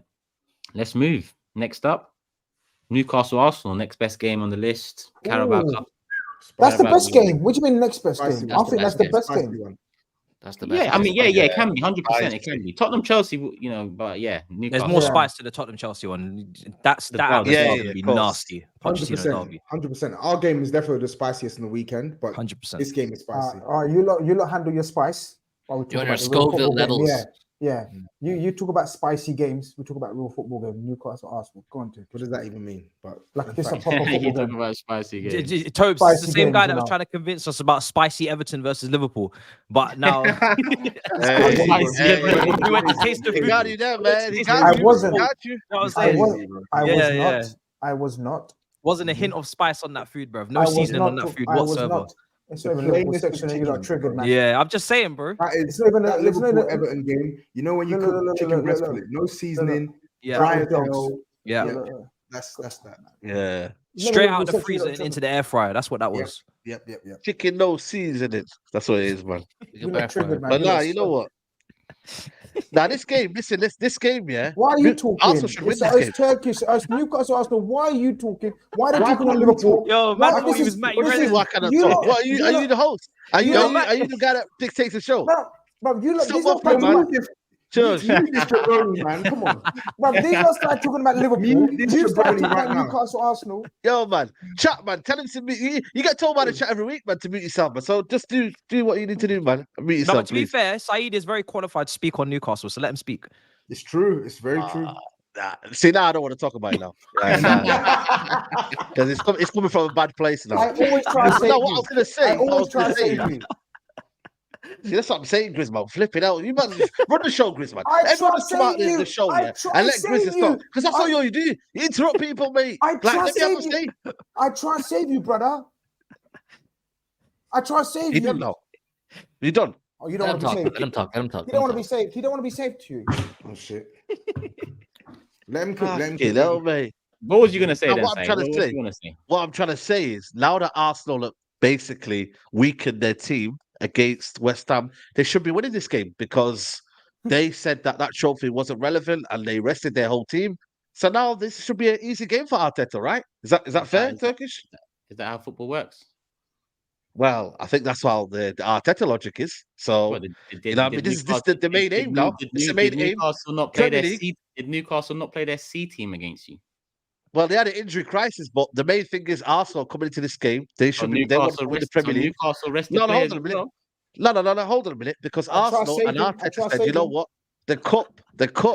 They said the cup is not relevant. Premier League, we're going to focus on this. So they should be coming in this game pumped up, 3 points, and no excuses, right? Is that not what you should be thinking about right now? Yes or no? No, not really. Not really. Wow. Okay. Football doesn't work like that. What? Because you rest players, you're going to win on the weekend. Is that how football works? Because both. No, but that's what Arteta's aim was. Yes or no? It's also Eddie Howe's aim. Well, one's going for the title. One's not going for the title. Well, one must be going for something in the Premier League. Because why did he make so many changes against United at Old Trafford? Well, can we not focus on what Arsenal want? Forget Newcastle. Let's focus on Arsenal. What is Arsenal?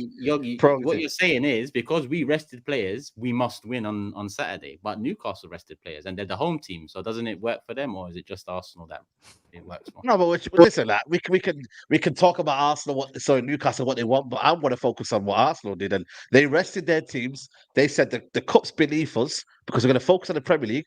So now there's no cups. That's my kind of conclusion from it. Yeah, I don't know if everyone else agrees with me. Name me a team. Okay, let me end this narrative. It's a bullshit narrative. No, it's not a narrative though. It's not a narrative. Sometimes you spend too much time on Twitter. Sometimes you spend too much. Let me ask you a question. Yeah, just to end this narrative that we didn't take the cup seriously. Name me a Big Six side that plays their first 11 in the Carabao Cup third round. Name me a Big Six side that does that. Third round, fourth round. Because Man City rotated against Newcastle. You have a few changes. Man City rotated against Newcastle. Tottenham rotated in their first game. Chelsea rotated. United rotated. Arsenal. So are we all saying the cup is beneath us? Must be, right? Must be. But by the logic that if you rotate, then it means the cup's beneath you. You must win on the weekend. All of us have rotated in the cup. Doesn't mean that he shouldn't have. He had to rotate. Obviously, you lot didn't win the game, and he deserves criticism for that. But 100%. Ultimately, he has to rotate. He's got game on the weekend against Newcastle. Then he's got Champions League the following week. Like you can't. It's priorities, isn't it, man? It's priorities. I would never say the Carabao Cup's beneath us. I want to win the Carabao Cup when we're in it, but it's definitely lower down the priority list. So I don't agree with the conclusion SAEED's drawing up. I don't agree with the conclusion SAEED's drawing up. I think to look at it more objectively, you'd say both teams are arrested. Both teams rotated players, so it's going to be a pretty good game. Both teams will have aspirations of winning the game. But from an Arsenal perspective, if they have ambitions of challenge of the Premier League this year, which I'm sure they do, it's the kind of game where you get yourself fired up, because that's a real like Premier League title chasing fixture to go to St. James's Park and get a win there. So I don't know. You can look at it in a number of ways. No, it's a massive game. Newcastle away is a massive game, and West Ham, the performance was dead, but being out of the cup, it's not a big concern to me. Being out of the Carabao Cup, it's not like silverware, man. Silverware, no. It's silverware, but Hugh, my thing is, the Carabao Cup is not enough. But I know if Arsenal won the Carabao Cup this season and nothing else, come the end of the season, you'd have a section of the fan base, the one that might be called toxic positive. They'll come out and they'll bang the drums about we've got silverware this year. It was progress on last season. That Carabao Cup doesn't do that for me. And I've been there when this section of the fan base did that with FA Cups. And FA Cups hold a lot more value than a League Cup, a lot more value. But eyes went off the ball. We were winning FA Cups, but they wasn't seeing what everything else crumbling around, because that's what happened. It crumbled around these FA Cups, but the FA Cups took a lot of fans' eyes off the ball. I'm not allowing a Carabao Cup to take my eye off the fucking ball. This ain't toxic positivity. This is holding the club to a high standard. Premier League, Champions League, FA Cup. That's the trophies I want this season. I want us to compete for, I want us to challenge for and bring one home. League Cup, it is what it is. You win the League Cup in February, you're hungry again in March. I want to be full. I want in May to eat good. Standards, bro. Standards would suggest that you challenge for all of them. You want all of them. You go for every single one. I wouldn't say that, because when I was growing up, because you grew up in an era where Pep and Jose took it very serious, well, a lot more serious than Sir Alex did and Arsene Wenger did. I grew up in a period where these men were playing Fran Merida and Arturo Lupoli and Cesc Fabregas when he's 17 or whatever it was. It was a chance for us to see our young team. That's what I grew up on. So I don't value the League Cup like a younger fan might and an older fan might. Because Lee Judges, for example, he loves the League Cup. 87 and 93, we won it. That was just before my time. I was born in 88. My first game was 94. So as much as, it was just after winning the League Cup. I was a young boy. I'm not looking at history too much. I'm just enjoying the moment. So for me, League Cup doesn't hold much value. I'm upset about the performance, but going out, I was thinking about Newcastle all week. This ain't nothing new. When United won it in February, I ain't acting brand new. SAEED, when United won it in February, you actually started the show by saying, listen, the Carabao Cup is nothing, but we've won it. It's a good start for Ten Hag. And I actually said to you, well done, because a lot of fans are trying to make out like the Carabao Cup now winning it means you're onto something. It doesn't. It's dead. That's my honest opinion of it. I don't know if it's dead, but then again, we didn't win anything, so.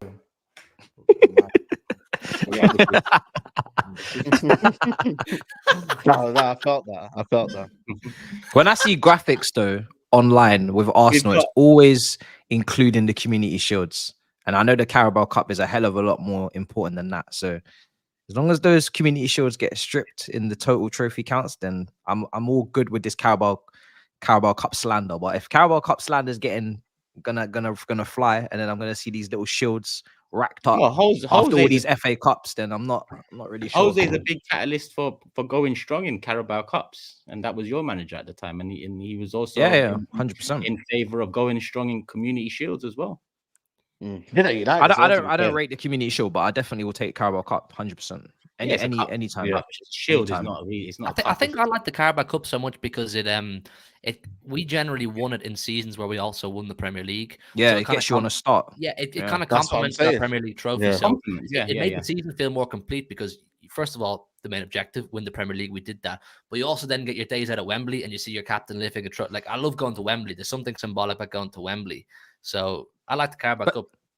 I was talking to James about this earlier. Like, very few seasons is the Carabao Cup won by a team that hasn't won something significant that year. Like, what was it? Birmingham. He mentioned maybe Swansea. I don't know, but it doesn't happen very often. So I think maybe the mentality should be to take it more seriously. Win something in February. Get your players a taste for winning, and that might give them more strength going into the rest of the campaign for the Premier League. I don't know. Well, Pep did that. Pep did. Yeah, Pep done it. You know, Jose Mourinho done it when he first came onto the scene. So it's not like for me. If Arteta had racked up a long list of trophies, then fair enough. But this guy, he's just got an FA Cup to his name, and that wasn't even his squad. That was Emery's team, the team that he basically cast aside. So I don't think Arteta's in a position to be flogging off trophies and be like, I don't need that. Like, nah, bruv, you've got one trophy on your CV. So I think you do need. Tell me. It's easy to say that. Tell me something. Come the end of the season, Arsenal win the Carabao Cup. That's it. You man will be asking me about Arteta's position. So yeah, 100%. But if Arsenal win nothing, if Arsenal win nothing, hold on. If it doesn't save his job, it doesn't cost him his job. That's fair. Yeah, but if Arsenal, I'd rather win a Carabao Cup than win nothing. You could win nothing. But Carabao, what does it mean? But we've been starving for 20 years. You think it's better than nothing, bro? If you're starving, man, you'll take any food. Food, bro. Eat something, bro. Something, just eat something. I didn't wait 20 years for beans on toast. You know what I'm saying? Yeah, bro. You know what I'm saying? You don't go from the streets to Michelin star steaks. You have a little Burger King along the way or a little Greg's sausage roll. Give yourself a taste. Give yourself a little taste. Get the wet the palate, as they say. Bro, you man acting like we haven't won trophies in the last 10 years. We've won something. But I'm talking about Arteta. Arteta needs to win things with this group.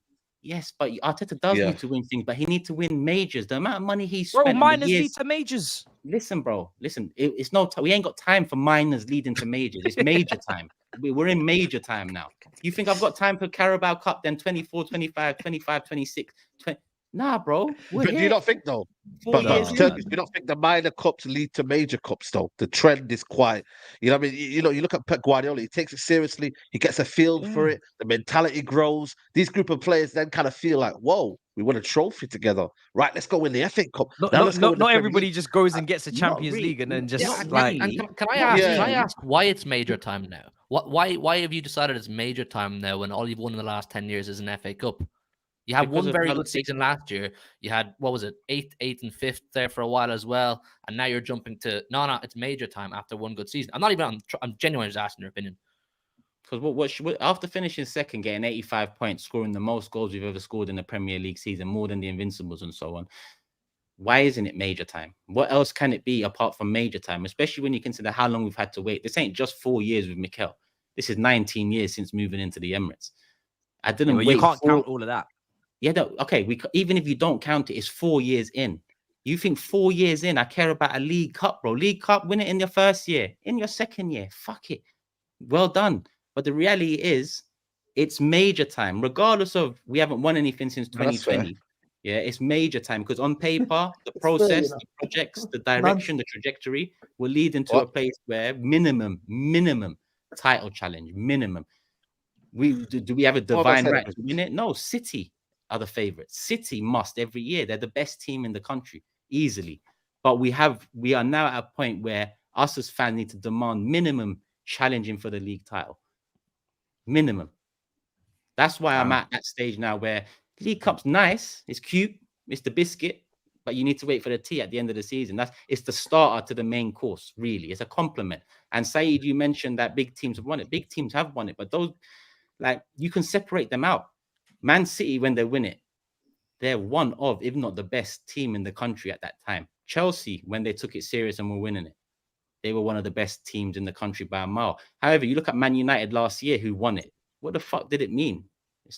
You're not on that trajectory like they was. Or we can use Kwande Ramos at Tottenham whenever he won it, or whoever it was that won it. Did they go boom? There was no boom. So we can use different examples for a boom and a no boom. I think there's a stronger boom with Arsenal because of the squad is a bit more connected and a bit more stronger. You know what I mean? I'm just saying you don't want to end up. I'm just saying you don't want this group of young players to end up like Tottenham, where they got a fever for final moments, where they're meant to be crossing the line. That great Tottenham team under Poch meant to be crossing the line because they don't have experience, and this is the key. Experience in finals. I'm not trying to rub you out, but let me finish this before you come. Yeah, so that team didn't have experience. That team didn't have experience in crossing the line at Wembley or crossing the line in these minor finals that you're talking about. And then when it got to the big final, Champions League against Liverpool, it went left, right? So I think if you build up that experience and you pick up those trophies, even if you don't rank them and rate them as highly, bro, it's important. Saka. Matisse. No, bro, it's not hand on heart, bro. This is where disingenuous statements. Hold on. Okay, you've said your bit. This is where disingenuous statements come in. If Tottenham won the Carabao Cup the year before that Champions League final with Liverpool, are you telling me you would have thought they had more of a chance against Liverpool? Bro, I put a 500 bet on Liverpool to win, but I'm just saying, bro, no Carabao Cup is going to change that. Bro, you never know. You never know, bro. I kind of alluded to this after Arsenal got knocked out of the FA Cup last year, when Arsenal were doing the whole bigger fish to fry thing, and we were all laughing at that. You can't say Arsenal were doing that though. Like a couple man said, bigger fish to fry, for fuck's sake. Yeah, we know. Which man in particular? Robbie's the main one, isn't it? Okay.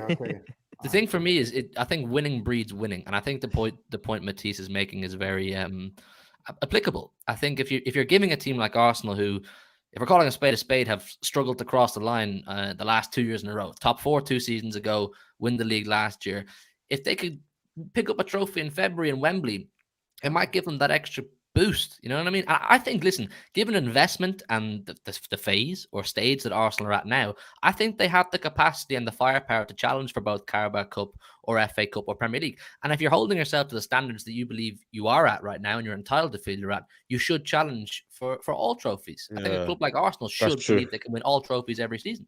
So especially when you spend money on squad. So why wasn't you vexed about getting knocked out of the League Cup? Bro, go look at my review video. I was. Yeah, but bro, but he's also won it like 5 times. I won 4 in a row, bro. I won 4 in a row. Yeah, but you wasn't vexed like that, Hugh. Like you. No, I was a bit like I think Pep went too weak. I think Pep didn't put out the right team that night, and I think everybody to a man wasn't up to standard. They didn't take it seriously enough, and I think most City fans were of the same opinion as well. I wanted us to take it more seriously, but Pep didn't. It is what it is. He's also just off the back of a treble. Yeah, man, so, I couldn't really complain as well. Yeah, like you said, I want those 3 trophies. That's more reason. Champions League, Premier League. I don't we get got that. all 3. We have them all now. If you win a treble, the next target is the quadruple, right? So I don't know why you're using that as an argument. Which is you're not gonna get the quadruple the year after you do a treble, man. Come on. But this is the thing, innit? You're trying to do better. I'm sure they'll target that, but that's not going to happen the year after, bro. Come on. Kevin De Bruyne's out for a whole season. You're talking about quadruple this season, bro. I'm talking about 2 billion. Liverpool tried it, to be fair. Liverpool tried it, to be fair. See what I'm saying? Look. My brother. Liverpool had a parade for an FA Cup. He's got Liverpool in his tongue again. Look, Liverpool in his tongue again. What did I say? Liverpool. No, but talk about the context of what I said. Don't keep my name. You already said that sentence. Keep my club's name out of your mouth. Definitely for at least a few weeks. People think I'm forcing it. If Arsenal do get to a Champions League final, I'm not gonna lie. I agree. I think Arsenal shouldn't have. I thought the lineup was atrocious. I said to my mates, I said, look at that Arsenal midfield: Havertz, Jorginho, and Vieira. Yeah, they're getting eaten alive. But they didn't even get eaten alive in that first half. It was just. I knew they're not going to win that game with that lineup. But obviously, if they got injuries, like Partey's injured apparently, so he's out. Yeah, Partey's injured. Jesus is injured. I don't know. I thought that lineup. I mean, that's them. I don't mind the lineup. One of their marquee signings, playing number 10. I thought the lineup was good enough to beat West Ham.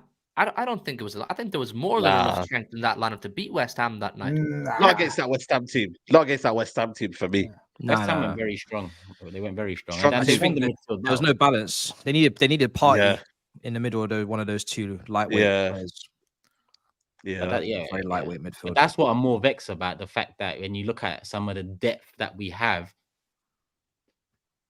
it's not good enough. I'll be honest. Like we're still light in some positions. We might have bodies for that position, but behind the main body, the other bodies are near the end of life in terms of their footballing career at the highest level. El Nene and Jorginho behind Partey. It's not great. Or if Partey's injured, Rice steps in, and then in the 8, all we have is Havertz. Or we might throw in Emil Smith Rowe in there. Oh, knee injury, he's out as well. Right now, it's just that's what I'm more pissed off about than going out. Of course, I want to win the cup. You're in the cup, you want to win it. Right? This one's the one that if I don't win, I'm not going to dwell on it because I wouldn't have dwelled on it if we won it in February. So I've got to be fair to how I am as a fan and what I expect. But we got knocked out. My eyes have always been on Newcastle this week. And starting Eddie Nketiah for me was the wrong decision against West Ham because I would have preferred he goes into that Newcastle game off the back of the hat-trick rather than going into that Newcastle game off the back of a lot of fans, including myself, looking at his performance against West Ham and saying, that's more the Eddie we know. I'm not focusing on Eddie here. I'm just thinking he's an important player for us against Newcastle because I assume he'll start.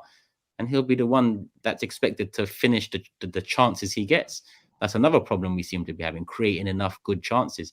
It seemed like that was turning around against Sevilla, Sheffield United, probably two of our most fluid displays, efficiently between the lines, transition from defense, midfield to attack.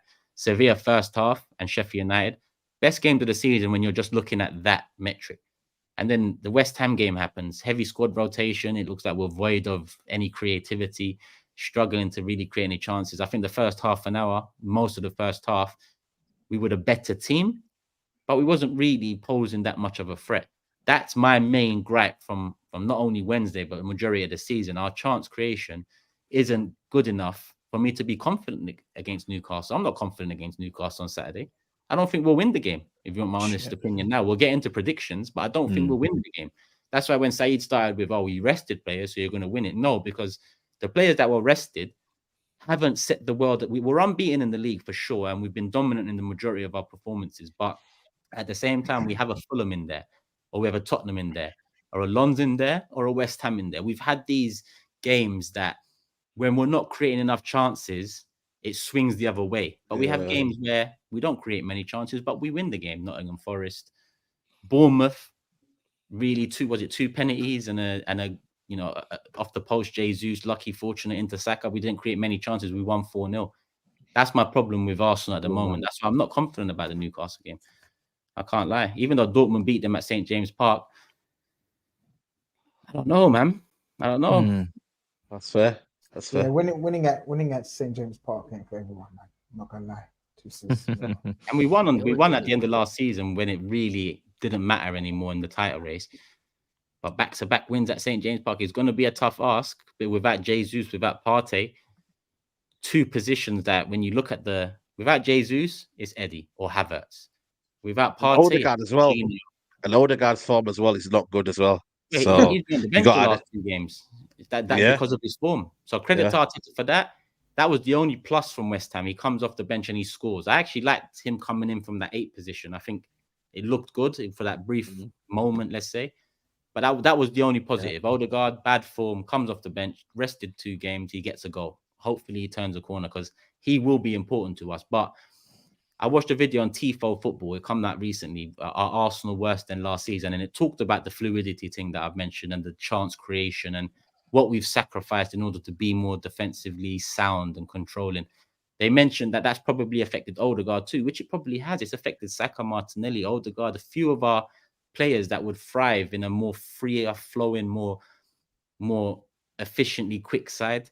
Right now, we're too methodical, in my opinion. And listen, we might continue this way, remain unbeaten, continue near the top end of the league up until February, and these players might get the hang of what Arteta wants now.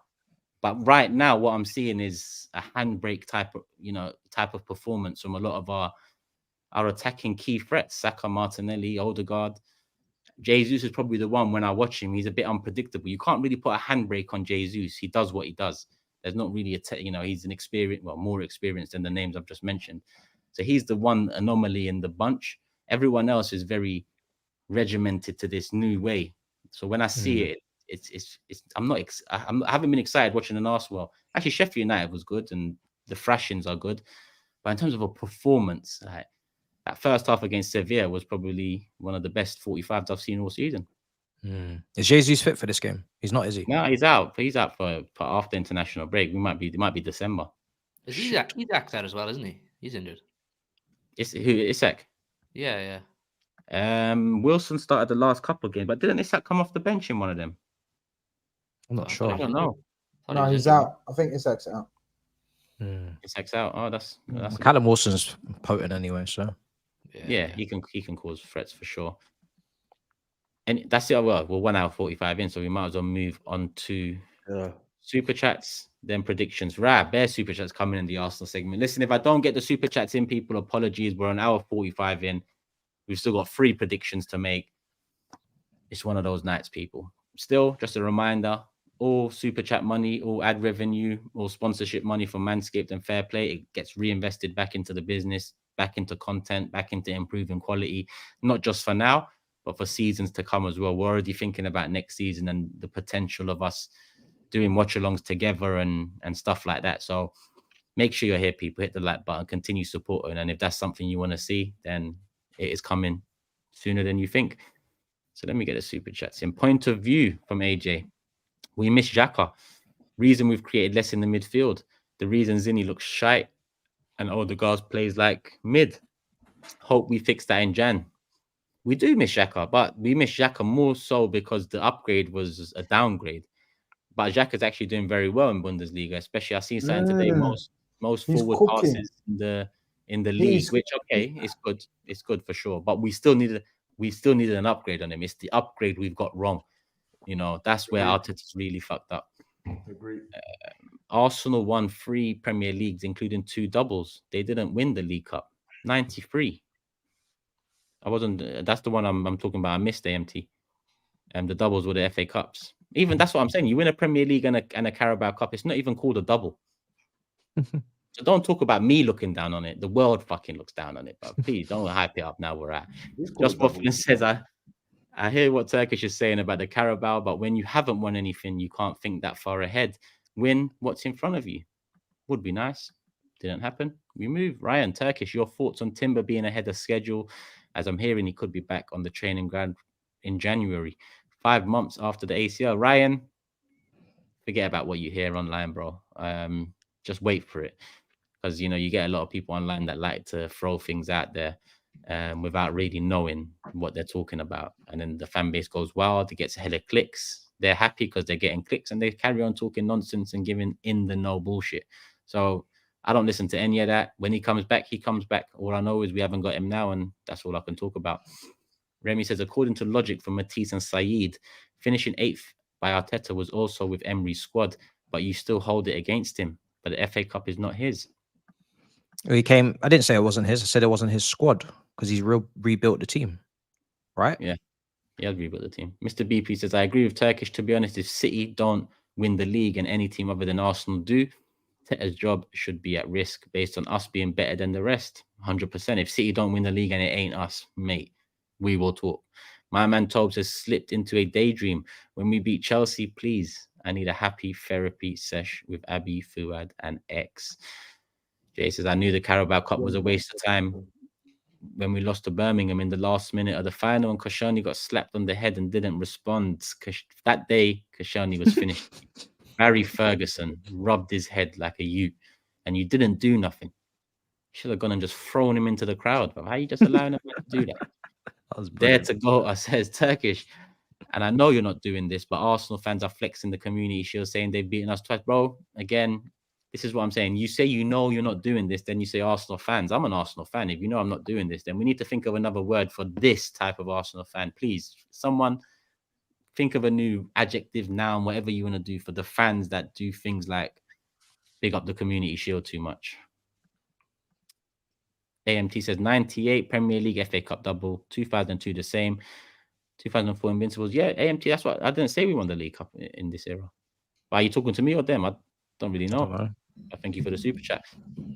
Ten Hag played his first 11 in Carabao and suffered injuries in the Premier League because of it. Louis says Carabao Cup is great momentum and I'm pissed we got knocked out, but you have to rotate. I'm more frustrated with the B team than anyone else. And Jay again says, whoever has a free moment, I strongly suggest that you head down to SAEED TV and watch SAEED's match reaction after the derby. What? Just Jay, like, you have to think about the deliverer of these. Yeah, you want me to say this on stream and get clipped by Skull Thuggery and get done later down the line? I can't say things like this, people. I can't say things like this. But love for the. I don't know why you're watching my tongue, bro. But listen, what are you doing on your tongue, SAEED? Do you remember when Skull? Do you remember when Skull clipped him and he had this live dropping? Yeah, he was flipping. Oh, I don't know. But Toby's clocked like that as well a couple of times as well. Toby's videos are funny as well. He's got Toby doing all kinds of shit. Imagine Toby watch-alongs. Yeah. Oh my days, I would be there. Oh, I would be unbelievable. We will be there, man. 24-25 season. We must. The World Cup final watch-along banged. So let's bring it to the Premier League. AJ says Newcastle is just as good as Arsenal. Arteta didn't rotate because he doesn't rate the League Cup. Those players just showed their shite. That was their chance at playtime gone. They should be ashamed. I get you there. He thought it was strong enough, which, you know, people did. Professional Pastor says, we are gathered here today to laugh at Manchester, Ref United, Eric 10 excuses and bigger fish to fry. Arsenal, we thank the Lord for this gift. Amen. I'm assuming this is a Chelsea fan. I'm assuming it's a Chelsea fan. And if you are a Chelsea fan, you've got no shame. Ryan says, Turks, I was disappointed last night versus West Ham as it's another trophy thrown away. It's a must-win game for me on Saturday versus Newcastle. Even though they rested players against United, we have to go for this. And Frankie says, in Zinchenko's book, quote, Huddle With Me, he states that love is all you need, not trophies. You must agree with that, Turkish. Love rules all. I agree with love for the love, but I don't look at Arsenal for love. I look at Arsenal for success, to win, to keep up the great name. You know, that's my love with Arsenal. Final third says Paqueta violated Reece Nelson yesterday, shoved him off the ball like a little bro, and then started doing stepovers, playing with the City contract. And Remy says, Hugh, you need to be bantering everyone while you have time, brother. This success is not forever, so make use of it before you start getting nostalgic about your achievements. Toby is louder than you. I'm a humble man. I'm a humble man. Am I louder than him? I don't think I am. You are. No, I'm not. You are. I'm definitely not. And Tim kind of says, Hugh, we're winning and enjoying everything. We're winning and enjoying everything, and we're not remotely close to being as arrogant about our achievements as others. 100%. I think you're talking about Matisse there. I give you some homework, guys. Go back and watch the Big Six episode after Chelsea won the Champions League, and then go back and watch the episode after we won the Champions League. Look at the contrast in just like you know what, you're right. Still, I can't even. Why on earth would I be calm when Big Steve that whole week was grilling the crap out of me, saying, "Oh, you guys don't stand a chance. We're gonna take Tommy Tuchel to the cleaners. We beat them." Of course, I'm gonna go mad. You were playing against Inter Milan. Do you think seven years? Hold on a second. Do you think Pep Guardiola? Do you think Manchester City versus Chelsea? Do you think Manchester City versus Chelsea, a team from your own country that you've played twice in the last few months? We played you in the FA Cup semi-final, we beat you, and we played you in the league, we beat you 3 times on the Thomas Tuchel in that era. It's the same as playing Inter Milan. Come on, man. There's different levels. Oh, we beat Bayern Munich and Real Madrid along the way. Yeah, but mad? That's what. If you had been going up against Arsenal, do you think you would have come into that show not on smoke, bro? You would have been going off. No. I came on and I said we completed the treble. I've had an unbelievable season. I'm very grateful to have been involved. These are my actual words. These are quotes from Hugh Murray. That's too much grace and decorum for me, bro. I'm not here for that. I'm not gonna lie. Man, if you're winning the Champions League, you need to be setting the place on fire, bro. I was just grateful to be able to come on and share the experience with my friends. Nah, we don't want none of that. We don't want none of that, bro. Should have set the place on fire. Bearing in mind the time, I've got a few super chats. Yeah, I was gonna say. We need to do predictions. We got 2 more games after this. Yeah, and then ones we just rattle through because Man City, Bournemouth, and Luton, Liverpool. What the fuck are we gonna talk about? Just do the predictions. Lord, gosh. Question for the panel. Out of my best friends, we support Chelsea, Arsenal, City, and Liverpool. Guess which fan is the most shameless? Chelsea, Arsenal, City, or Liverpool. Chelsea. In fact, no, Arsenal or Chelsea. No, I'm gonna say Liverpool. I'm saying Liverpool. Liverpool are extremely shameless. Kyriakos, you gotta answer it now, bro. You gotta answer definitely Chelsea or Arsenal. Definitely. Yeah, you gotta let us know. Cool. We got one here from Spurvolution saying, Turkish, what you've been saying about fluidity and chance creation will be on show for all to see. I predict Newcastle 3, Arsenal 1. Fair play, £50. Handshake, big up, Tobes. Well, I don't know if you're offering a £50 bet there, but I will not be taking that £50 bet. So, download fair play, but that bet is not for me, that's for sure. We'll get into predictions shortly. And there was one more earlier. Sador says, Turkish, would you take winning the Champions League this season if it meant Tobes wins the Prem? Me, yes. Plus, I'd rather see United get relegated than us win the league, bro. I can't fathom that. Oh, that's a tough one, you know. That's a tough one, bro. Come on, man. That's a simple one for me. Give me the Champions League, man. Just give me the Champions League, man. Fuck it, man. What are they gonna do when we win the Champions League? Do you know what we get with the Champions League? Yeah, man. I don't think that's the end one's crazy, man. I don't think that's hard at all. Oh yeah, the end. Yeah, the second. Yeah, the second part's wild. It will pain. But between them winning the league and the Champions League final, will be fucking hell for Arsenal fans. If we was in a Champions League final, bro, that you see when Tottenham made Champions League final with Liverpool, my second worst moment as an Arsenal fan. Can you imagine if they won it? Our Champions League final against Barca, the worst moment ever. That fucking moment. If they'd won it, I don't know what you man would have done. Would that change the landscape of the Tottenham and Arsenal? I think it would. You know, I think Tottenham would have kicked on and become.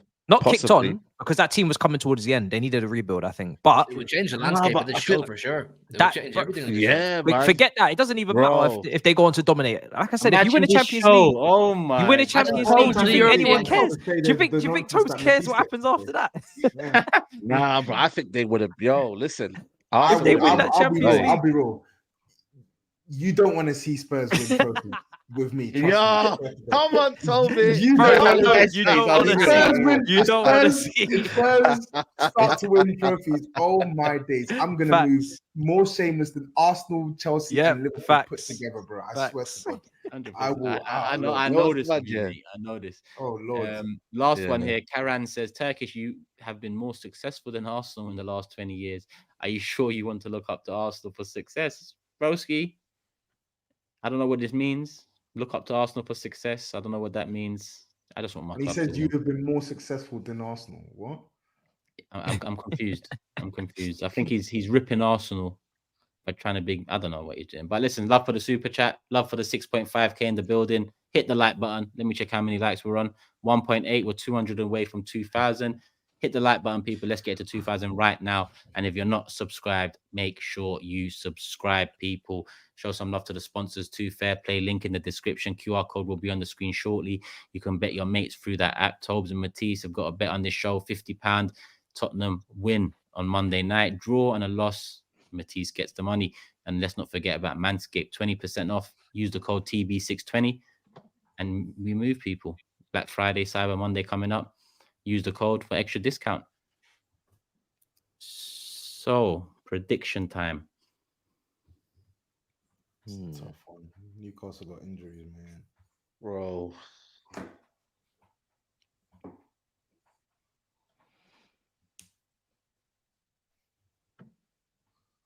Come on. 2-2.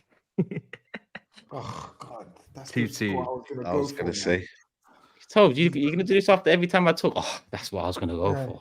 You know what? Screw it, man. F it. 2-1 Newcastle. If you go top of the league with that, I'll be fucking vexed. Big up. So there's an Arsenal fan I wanted to shout out. He messaged me. He said that he watches the show and that this show got him through like a tough time he had recently this year as well. His name is Sid, so I just wanted to shout him out because we're talking about the Arsenal bit now. So shout out. Big up Sid, man. Love that. Big up Sid, man. Keep your head up, my guy. Hopefully you're good. Yeah, man. It's from the 6th. So TOBS 2-1. Matisse. I don't like having to go this early. Fuck. Honestly, it's shit being this early, man. I'm gonna go. I'm gonna go to. Oh, this is tough. I'm just gonna go 1-1. 1-1. SAEED. I'm gonna go. Yeah, I'm gonna go 2-2. Hugh. Okay, so here's my logic. Either Arsenal drop. If I predict what I'm about to predict, it means either Arsenal drop points or I'm chilling in the prediction table. So I'm gonna go 3-2 Arsenal. 3-2 Arsenal. Cool. That's his rationale to make himself feel better about being bottom. Exactly. 1-1. 1-1. Got another draw. So that's all the predictions in. To go round up the predictions, me and SAEED have gone 2-2. GRIZZ and Matisse have gone 1-1. TOBS has gone for a 2-1 Newcastle win. And Hugh has gone for a 3-2 Arsenal win. So we got 1 Arsenal win, 1 Newcastle win, and 4 draws predicted. On to the next one. Let's just rattle through them. Man City, Bournemouth. Hugh. Not a huge amount to say, really. We played fantastic in Old Trafford last week. it should be a standard run-of-the-mill formality. Beat Bournemouth tomorrow. Keep the momentum going because we've got very big games coming up against Chelsea, Liverpool, and Tottenham in the near future. So, yeah, it's a good weekend for us because, you know, you could potentially drop points. Tottenham could potentially drop points. So it's just up to us to do our job on Saturday against Bournemouth. So, yeah, man, it's City Bournemouth, man. Keep it moving. You know what I'm saying? Oh, let's not super chat. Let's go into predictions then. Let's round up the predictions. I start. 4-0. Tobes, was you gonna say that as well? No, I'm gonna go for 3-0. Matisse. 3-0 City. 3-0. Yeah. SAEED. 4-0. 4-0. Hugh. 3-0. 3-0 and GRIZZ. I've got to fucking do something different, man. I'm copying Matisse, it looks like. I'm doing Toby to Turkish once. Oh, I was going to say that. I'm going 4-1. Just a lucky goal or something, man. Give me something, Bournemouth, man. I don't expect them to score, but yeah, I've got to do something. Start panicking, innit, Matisse, when you're at the bottom. You start doing bro, it's not easy, bro. It's not easy. Shit, man, I'm not thinking straight here, bro. Who's cracking under the pressure, yeah? We're in November. We're in November, bro. Bro, scared to me. This is why Liverpool crumble. AMT, third time in 2 minutes. I've seen people mentioning my prediction on Forever Arsenal. I know what I predicted on Forever Arsenal. I predicted us to lose. I nearly predicted us to lose on this show. I just thought, fuck it, let me cover my bag. We predict 1 loss on one show, a draw on the other show. If we win, we're up. You know, when you say things on other shows, man, there's different contexts, man. Like, you know what I mean? Let's just focus on this show, innit? Give me another show. I might say 5-1 Arsenal. You think I give a fucking shit? Yeah. I'll say what I need to say when I need to say it. Yeah, man. And it's working for me. Do you want me to bring the prediction table back up, AMT? No. Oh, not this one. Sorry, not this one. Yeah, don't bring this one. Salam, brothers. Big up the man. Them. Come on, my guy. Inspiring bunch. Love for the love. All the predictions are in. Me and Saeed have gone 4-0. Hugh, Tobes, and Matisse have gone 3-0. GRIZZ has gone 4-1. GRIZZ. Luton, Liverpool. The GRIZZ derby. The GRIZZ derby. It's an interesting one, you know. It's an interesting one. Loyalties with Liverpool, man. A couple of years in Luton don't change that. But you know what I mean, it is what it is, and it is we know they're gonna take someone big scalp. I hope it's not us. No, but there's always one game where the promoted teams take a scalp at home. You know what I mean? I'm just hoping it's Man United, innit? Not us. But yeah, Liverpool, we just need to keep it moving, man. A different type of win against Bournemouth yesterday. Awkward weather conditions. My boy Darwin Nunes. You know what I mean? That's a goal and an assist every 54 minutes now. Yeah, he's dangerous, man. He's dangerous. But big up Gerald Kwanzaa from yesterday, man. Boy, 20 years old and playing like a Rolls Royce already. I'm not one of these like guys that are gonna say, yeah, he's the one, but he's the one. This guy is the one. Wait, this guy is the one. I'm telling you, remember that name, Gerald Kwanzaa. We know him from centre back against Newcastle. Yeah. He was outstanding yesterday. He was mixing skill and balance and poise with proper hardcore defending. Loves a tackle. He's physical. I think is he right-footed or left-footed? Right-footed, but cultured right-footed. I'm talking. Shame he's not left-footed. I'm talking. I can see why we. Not that we didn't pursue Colwell, but. Whoa! Talk soon.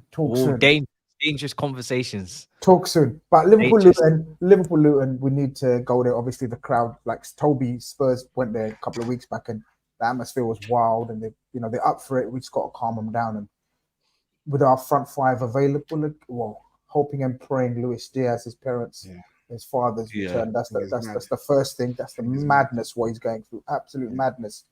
Hopefully, pray to God that his father's reunited with him, all safe and sound. And then if we got a full quarter of attack up against Luton, you expect us to score outscore them basically, and that's the way we got to look at it. Apparently, Luton play quite high line. Toby, was that the case against you guys, or they're deep? No, it wasn't a high line. They were very deep. They're just crap. Yeah, tactics don't come into this one. Yeah, they're just rubbish. Okay, there's no tactics, man. Yeah, there's no okay. No tactics here. No tactics. But what you can't believe we beat them 3-0. This is Sterling's performance where Turkish basically sin-binned them and said, "Listen, we don't care." So you'll be fine. More than you can believe. You'll be fine. I hope so. Yeah, man. That's it. Yeah, let's just keep it moving. Did Sterling score against yesterday or the other day? Scored against Blackburn. Yeah. What? Blackburn, Luton, and Burnley. Shit! What? This guy's nasty. Sorry, Tob. Sorry. Yeah. Toby gets all that. Maybe if you had depth like that, you'd still be in the cup. Toby still. Is that your depth? Yeah, Sterling. Say no more, man. Listen, it's rotation, and anybody can come in and come out. Say no more, my bro. How was Nelson? Was he good? Wow. He did as much as Sterling's done all season, mate. Don't worry about Nelson. But yeah, man, on to predictions, I say, man.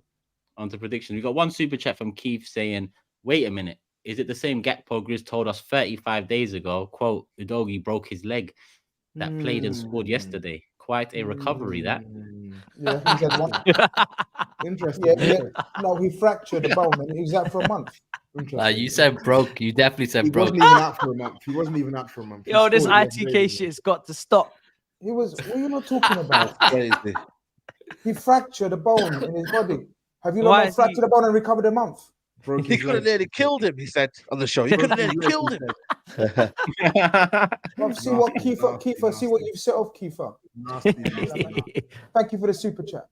Yo.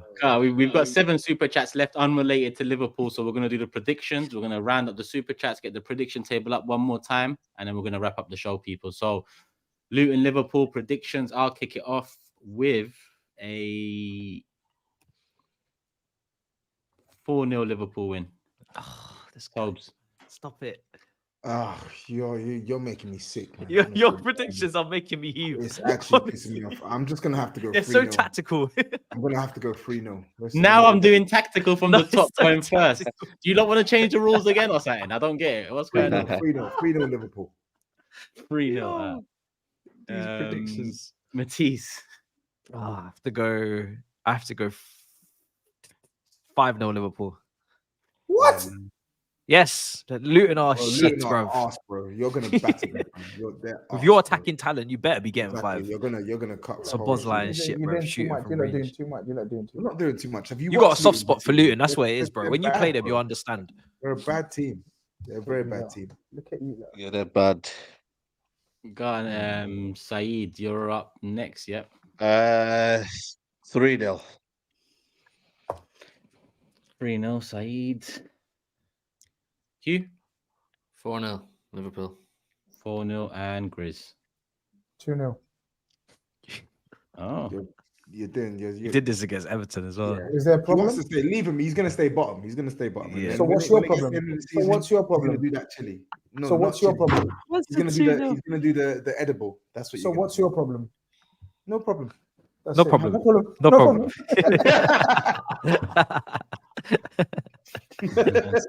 No problem. But listen, when it will be your problem at the end of the season, so make sure you have that chili, yeah, or that gummy. Don't be backing out. Okay. Yeah. Game week 10 or 11. Just to round off the predictions for people, me, Saeed have gone for 4-0. Hugh, TOBS, and Matisse have gone. No. 3-0. No. Sorry, I was reading the wrong line. Apologies. Let me start again. Yeah. Me, Hugh have gone 4-0. Saeed and TOBS have gone 3-0. GRIZZ has gone 2-0. Matisse has gone 5-0. All clean sheet wins for Liverpool. That's all the predictions done. If you need to catch up on them, Instagram, Twitter, TikTok, at The Big Six Show. That's the socials. Twitch, at The Big Six Show. FC24, we're running tomorrow night, 9 p.m. We're going to be live doing FC24 episode 5, I believe. We're going to be without Hugh, unfortunately. Well, I say unfortunately. It's your birthday tomorrow, right?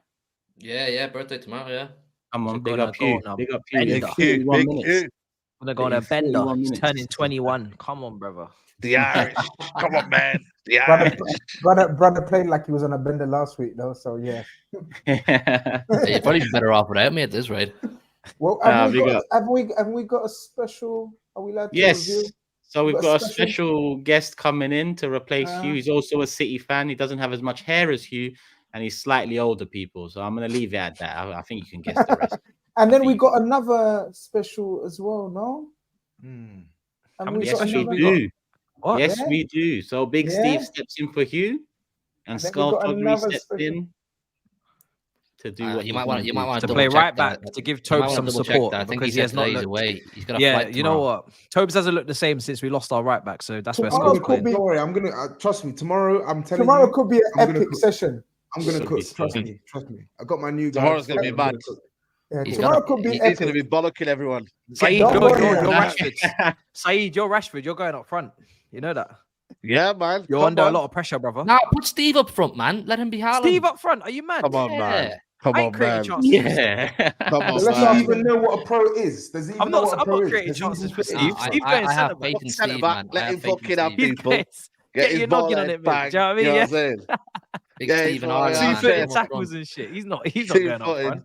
Yeah, tomorrow could be epic, people. Make sure you're there.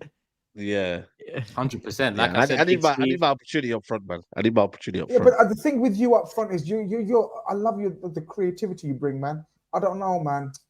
Don't know what to do. We'll see it. Let's wait till tomorrow, innit? Maybe maybe put Tobes left wing so he could just whip in crosses, no more. But then SAEED. Keep him one ball out right. He's so cool. Don't call me Mbemba. I'll take it. You know, Chris, you talk a lot. You know, man. I'm not gonna lie to you. You need to step up as well, man. Bro, you talk a lot. You've been sacked. You've been sacked. You know that. You're not the manager anymore. Okay, like you need to raise your game in the midfield. Still, you need to raise your game as well. But he's more like Jorginho. Bro, I learned how many? I've learned 2 moves in 3 weeks. Tomorrow I'm learning a new move. Relax. Game week 6, I'll know which buttons does what, and then I'm cooking. How many buttons is there? 1, 2, 3. There's 4 buttons and six buttons. Yeah, give me 6 weeks. Yo, a reminder: tomorrow 9 p.m. FC24. Big Steve steps in for Hugh. It's his birthday, so make sure you show him some love. His channel, his socials. Make sure you subscribe and follow him up. Big Steve's on tomorrow. Skull Thuggery's on tomorrow. So FC24 takes another step in the right direction, in my opinion. Episode 5. Make sure you're subscribed right here. Like I said, to the Twitch as well, because me and Matisse will be starting co-op season. So make sure you do that. I'm going to go through the last super chats, and then I'm going to bring up the prediction table before we wrap it up. So where are the super chats? Here we are. So starting from the earliest that's come in, Glenn said 6 fully different characters plus the enigma that is Skull Thuggery. That's exactly why Monty, Python, and the young ones are so popular. Big up, guys. Glenn, love for the love. Appreciate the super chats as well, because that isn't the only one that you've sent in. So appreciate the love. Glad you're enjoying. And keep up the support, my guy. Let us know in the comment section things you want to see us do in the coming months and years ahead. Because albeit 3 years in, end of this month, this show with us 6, well, with Hugh is 2, but with the show as a unit, the big 6, 2, it'll be 3 years at the end of this month. So it's still very early days, people. It's still a baby for what it can become. But that's because of you guys and girls. Trust the process. In a show, trust the process, and here we are. It's becoming a brand. Arsenal Real says more than a channel. Big up to all of you 6, making my evenings better. Looking forward for the kits for pro clubs coming out. Come on, you Gunners! Big match on Saturday. Still 5.6k here. Please wait, because I did forget, as well as the super chats, the prediction table. Hugh's got something for us, and then I'm going to wrap it up. Jim says, Tobes, would you take Santi Jimenez at Spurs? Greeting from a Feyenoord fan to the panel. He's never watched him play, brother. I've not really watched him play, but I know he's badding up. He's badding things up for Feyenoord. I've seen the links to him, so I need to do some research on him before I can answer that, mate. Sorry. Yeah.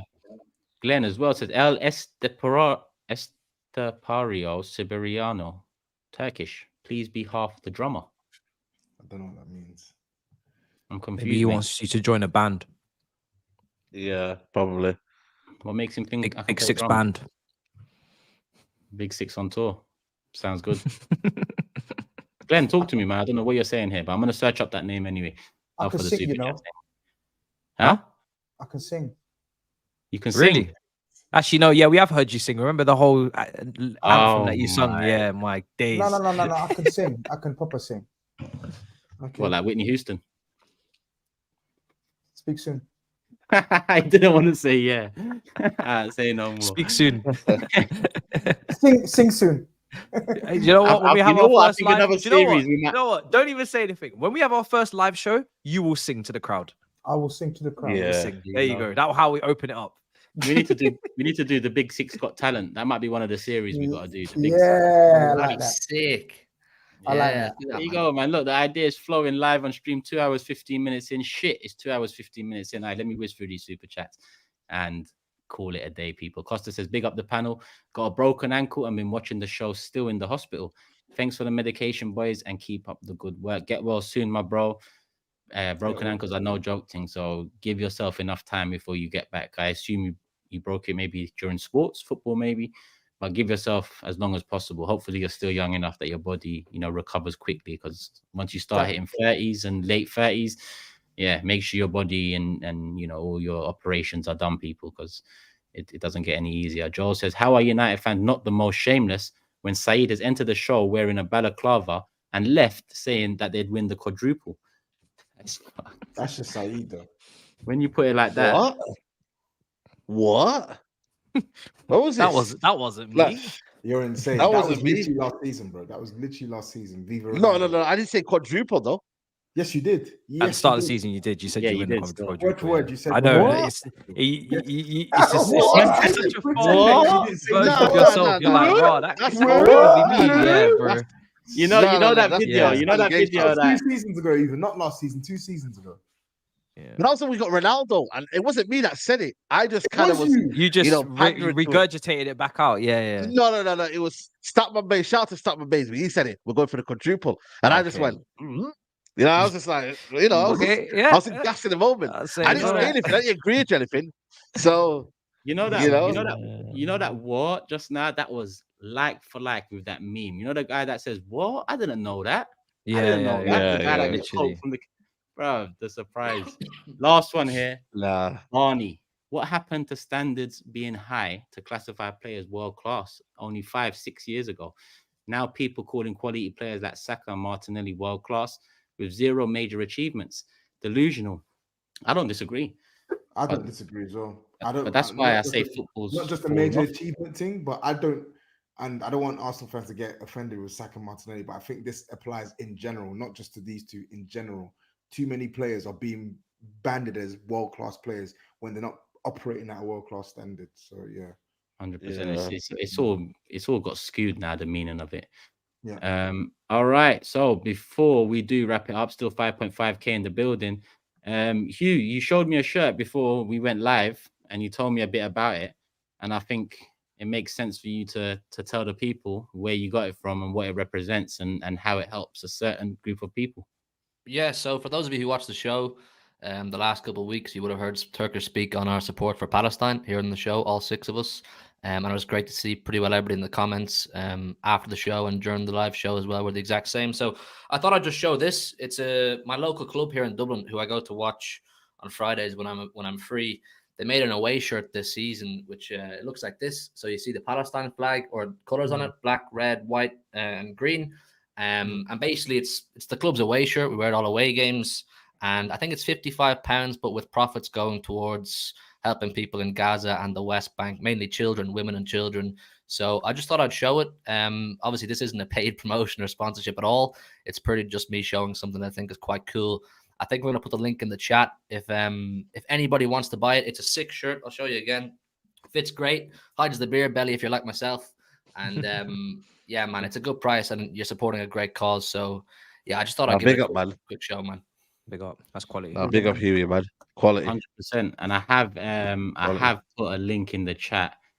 Let me just pin it. So replace pin message. There we go. So yeah, I thought it was a nice gesture from Hugh's local team, so it made sense to just throw it out there if anyone wants. Did to you shout the name of the team? Did you shout the name of the team? Sorry, yeah. Bohemian Football Club. Bohemian Football Club, North Dublin. Someone said it in the Dublin's chat. original football club, the oldest football club in Dublin, and they've been supporting Palestine since before this. The latest issues going on there. It's been something that's been close to the club's heart for a long time. So I think it's a sick shirt, like I said. And if anybody wants it, the link will be in the chat, and your money and profits will go towards helping people who need it right now. So that's kind of it. There you go. People, I've tagged it in the comment in the live chat section. So it's there at the top of the live chat. I'll put it in the description as well after. So if you're watching the show after, not live, then you can go head to the description. Like you said, it's going towards a good cause. The shirt's nice and it's a nice gesture. So why not, people? We all love football here. That's why we're here first and foremost. But it doesn't stop us from speaking about what we believe is right and what we want to speak about. So because the chat saying the link's not working, so you might have to double check on the link. I'll get a fresh link. I'll send it now. One second. Yeah, sweet. Yeah, I've actually just loaded it up. It says page not found, but if you go to search and does it? Wait, I'm on their website now. I've got a I've got it. What have you got it, Matisse? Yeah, I sent it to you on WhatsApp. Well, I've got it on my phone from the website now. This one should work, people. Apologies for the last link. Let me make sure this one works. Click it. Yeah. If anyone buys it, man, send me a screenshot and send me a message on Instagram, Humery13. I'll give you a message back, whatever, and just show love. I think it's a sick thing. So yeah. Yeah, 100%. Big up, man. Tag us, tag Hugh, tag us. Obviously, help the club, help the people in Palestine, and you get a nice shirt in the process where you can show your support. Big up Hugh for that for sure. Salim says big up Bohemians, best Dublin club. And on that note, listen, people, just a reminder, Fair Play are now on board as a sponsor alongside Manscaped. Fair Play are the new sponsor on board. It'll help us a lot if you do sign up. The app costs nothing. And if you don't want to play, you don't have to play. It's not betting against the house. There's no odds involved. If you enjoy betting amongst friends, it's the app for you. You can do any bet, not just sports related. Download using the link in the description or scan the QR code you can see on the screen right now. They'll know you're coming through us.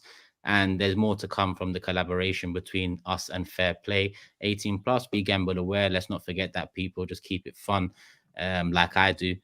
And if what's the saying? If the fun stops, stop. I actually completely agree with that. But big up Fair Play. Big up Manscaped. TB620 is the code for them. And big up each and every single one of you guys and girls out there supporting week in, week out. Love for the love, people. Hit the like button. I was going to bring up the prediction table, but we did go through it earlier. Here it is for the people on screen. Audio listeners heard it at the start of the show. But going into game week 11, I'm sure it's all changed. 2 hours, 20 minutes. Hit the like button, people. We're wrapping it up here. Love for the love. We're out. Peace.